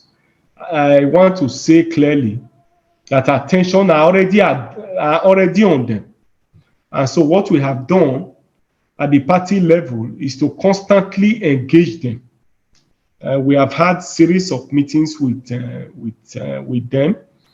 We have continued to tell them that they rode on the back of the people to get this position, and that therefore their actions in the National Assembly must reflect the wishes and aspirations of the people. So we will continue to engage them. We won't give them any breathing space. We'll continue to engage them to see that they do the right thing for which they were elected, because they are going to actually be the mirror by which Labour Party will be assessed. Labour Party will be mirrored by their activities, and therefore we must rise to the occasion and live above board. And so we have constantly engaged them. We'll continue to engage them. For instance, on the 25th of this month, we are going to have a retreat where all of them will be present, including the governor-elect, and we'll be able to make them understand their roles as legislators and as Labour Party legislators. We'll constantly do that. We constantly mobilize the people and ensure that they are on the path of the people. By the grace of God, we will not allow them to derail. Like Aisha said, if Peter Obi wins, it will help the people to hold him accountable will help the people to hold Peter Obi accountable to the people. I remember in some of your campaigns, in those campaigns, you said so. So we hope to make these ones accountable to the people, remain focused, and stand by the people. Having said this, somebody talked about responding quickly in the social media, that most of what is there is fake news. Yes, I agree. A lot of fake news find their way into the social media space. But the social media space is really not what you can control. But I can assure you that we'll continue to do our best. As soon as some of these news emanate, by the grace of God, we'll rise to the occasion and correct them and deal with them. Uche talked about the need for us to be more strategic. Like I said earlier, the mind's construction cannot be seen in the face. I also have said that even Jesus Christ, among the 12 disciples of Jesus, one of them still betrayed him. So at times you may not be able to know the mind of men until they display their character. Apapa, we never knew he would behave this way, but he has behaved this way, and we are dealing with it. I will definitely treat it. So I think I have covered the field. I think I've answered all the questions that emanates from this discussion. Absolutely. Chairman, thank you so much for answering all of these questions. It's always such a pleasure to have you, and you make things so easy. Most times I have to keep writing questions as people are asking, but with you, I know that you normally have all the questions written down and you take them on. It's been a pleasure having you. It's after 10 p.m. in Nigeria, and of course, and you just came in from a journey that was delayed, which was the reason why we couldn't do this program at the time we were supposed to do it. So, like I said to everyone, those were the last set of questions that we're taking. For anyone who has a question to answer, to ask, apologies, we cannot take them right now. Hopefully next week, by the grace of God, 6 p.m. Nigerian time, when we have another edition of Live with Aisha, we will be able to have your questions answered. And of course, it's a lawyer that is coming in again next week, and a member of the Labour Party, a spokesperson of our president-elect, Mr. Peter Obi, and also a lawyer, part of his legal team. So Barrister Kenneth Okonkwo will be with us live with Aisha next week at 6 p.m. Nigerian time. Thank you so much, Chairman, for being here. And I think we've all heard what he has said. And one of the things that we have to take away from this is that we need participation of people inside political parties. If we want the political parties to win, it's not just about going into to start a new one or staying away. It's by getting into them and actually getting them to change from within. It's easier to change the constitution of a party than it is to change the constitution of a nation. We saw what 10 months participation in the political space and political activities in the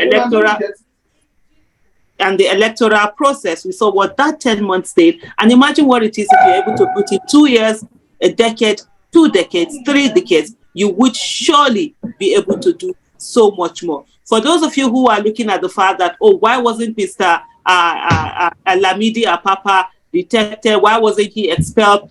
If we're talking about democracy, democracy has to be everywhere. If you're talking about rule of law has to be for everyone, even if we do not like those people. There is no way the Labour Party would have expelled him when he didn't do anything that needed him to be expelled. He didn't break any law. He didn't do anything. And right now he has shown his face. For those of us also who also feel, why didn't Labour Party know about this? You can't know about everyone. And one of the things we must understand is that there are people who really, they do not have bad intention or anything, but because of their proximity to something, it makes them important, and then it makes them to be used. And when they come to them to be used, some of them are not able to resist the offer that it's giving them. So these are some of the things that might have happened, and we're saying it now. The only way where you can fault Labour Party would be after all of this, if they continue to give Mr. Lamidi Apapa a room for him to do what he has done today. We have all seen this. He wasn't at any of those campaign rallies. At least the campaign rallies went to every state in Nigeria, so including the state that he was in. Even if it was, let me just throw in and be there, he didn't. Most of them did not believe in what was being done at that moment. There were a lot of people who were party members who actually sabotaged the whole things that were going on. But you know what? Nigerians were determined that they were going to remove the IM from impossible and make it possible, and that was what they did. So what we need to do more is to look at how many of us are ready to be part of political parties. Begin to go in there. Let's begin to put in people that care about Nigeria, that will be patriotic, and not people that will easily be influenced by anyone or everyone. Thank you so much, Mr. Chairman. Thank you so much for every one of us that are here on Zoom and also on YouTube. And apologies for any interruptions that you heard, noise from the background. We are actually in a celebratory mode here where we are. We have one of my husband's friends who is graduating from university. Bachelor's degree, first degree, and so it's actually a celebrating moment. But I just said we have to do this, and I took time out to do this. Thank you so much, everyone, for being here with us. Also, thank you so much, Chairman. Thank you so much, Aisha. Thank you. So, everyone, hopefully we see you again next week, Saturday, 6 p.m. Nigerian time. Please don't forget, Barrister Kenneth Okonkwo is going to be our guest. And so, let's keep it on. Giving up is never and will never be an option. Bye-bye, everyone. See you next week, Saturday, inshallah. I'm here. Thank you. Apapa is not here. Nobody is here, so I'm here. So no court has suspended me. The matters are in court, and we are dealing with it. We are very sure that at the Court of Appeal, we'll be able to get justice. It has come to my knowledge that mischief makers like Apapa and his group are busy carrying out propaganda and misinforming members of the general public. I know that members of the public already know them and know where they stand. But for the purpose of putting the record straight, hence it has become imperative for me to make these few clarifications. First, that no court has suspended me as the national chairman of Labour Party. I need to state here ab initio that I remain the national chairman of Labour Party. We are in court, and yesterday in court, we had raised objection to the preliminary objection to the entire suit, and the court only ruled that they have jurisdiction to hear the matter. Nothing more, nothing less. And for them to be going around town saying that I have been suspended by the court as the national chairman of Labour Party will show to you the high level of desperation and the haste for these charlatans to satisfy their paymasters. I therefore want to urge all Nigerians, urge our party supporters, urge Labour Party supporters to disregard the information being transmitted and carried by Apapa and his cohorts. It is very clear that these are people who does not mean well for the Labour Party. Even if we have disagreement at the national level, is it enough to be withdrawing election petitions across the states? As I speak with you now, the Apapa-led group is busy moving from one state to the other, withdrawing election petitions that is filed by successful candidates of the party. Last week, we raised alarm over plans to withdraw and work against Peter Obi's petition. That plan has not been completely jettisoned. They are still working on it, but we are waiting for them. We are ready to continue to provide leadership for Nigerians. We are ready to defend the cause of Nigerians. We are ready to defend the cause of Labour Party. Our party have come to stay, and we are ready to provide leadership for Nigerians. I therefore want to urge members of the public to disregard any misinformation that is making around as per the leadership of the party. It's very clear that Apapa and his group have sold their conscience, have sold their soul, and therefore serious-minded people should not take them seriously. INEC has just released the list of candidates who were successful in Kogi and Imo State, and you can see that our candidates have all been uploaded, and therefore that's to tell you that Apapa and Co are fake and therefore should not be listened to. Thank you and God bless you.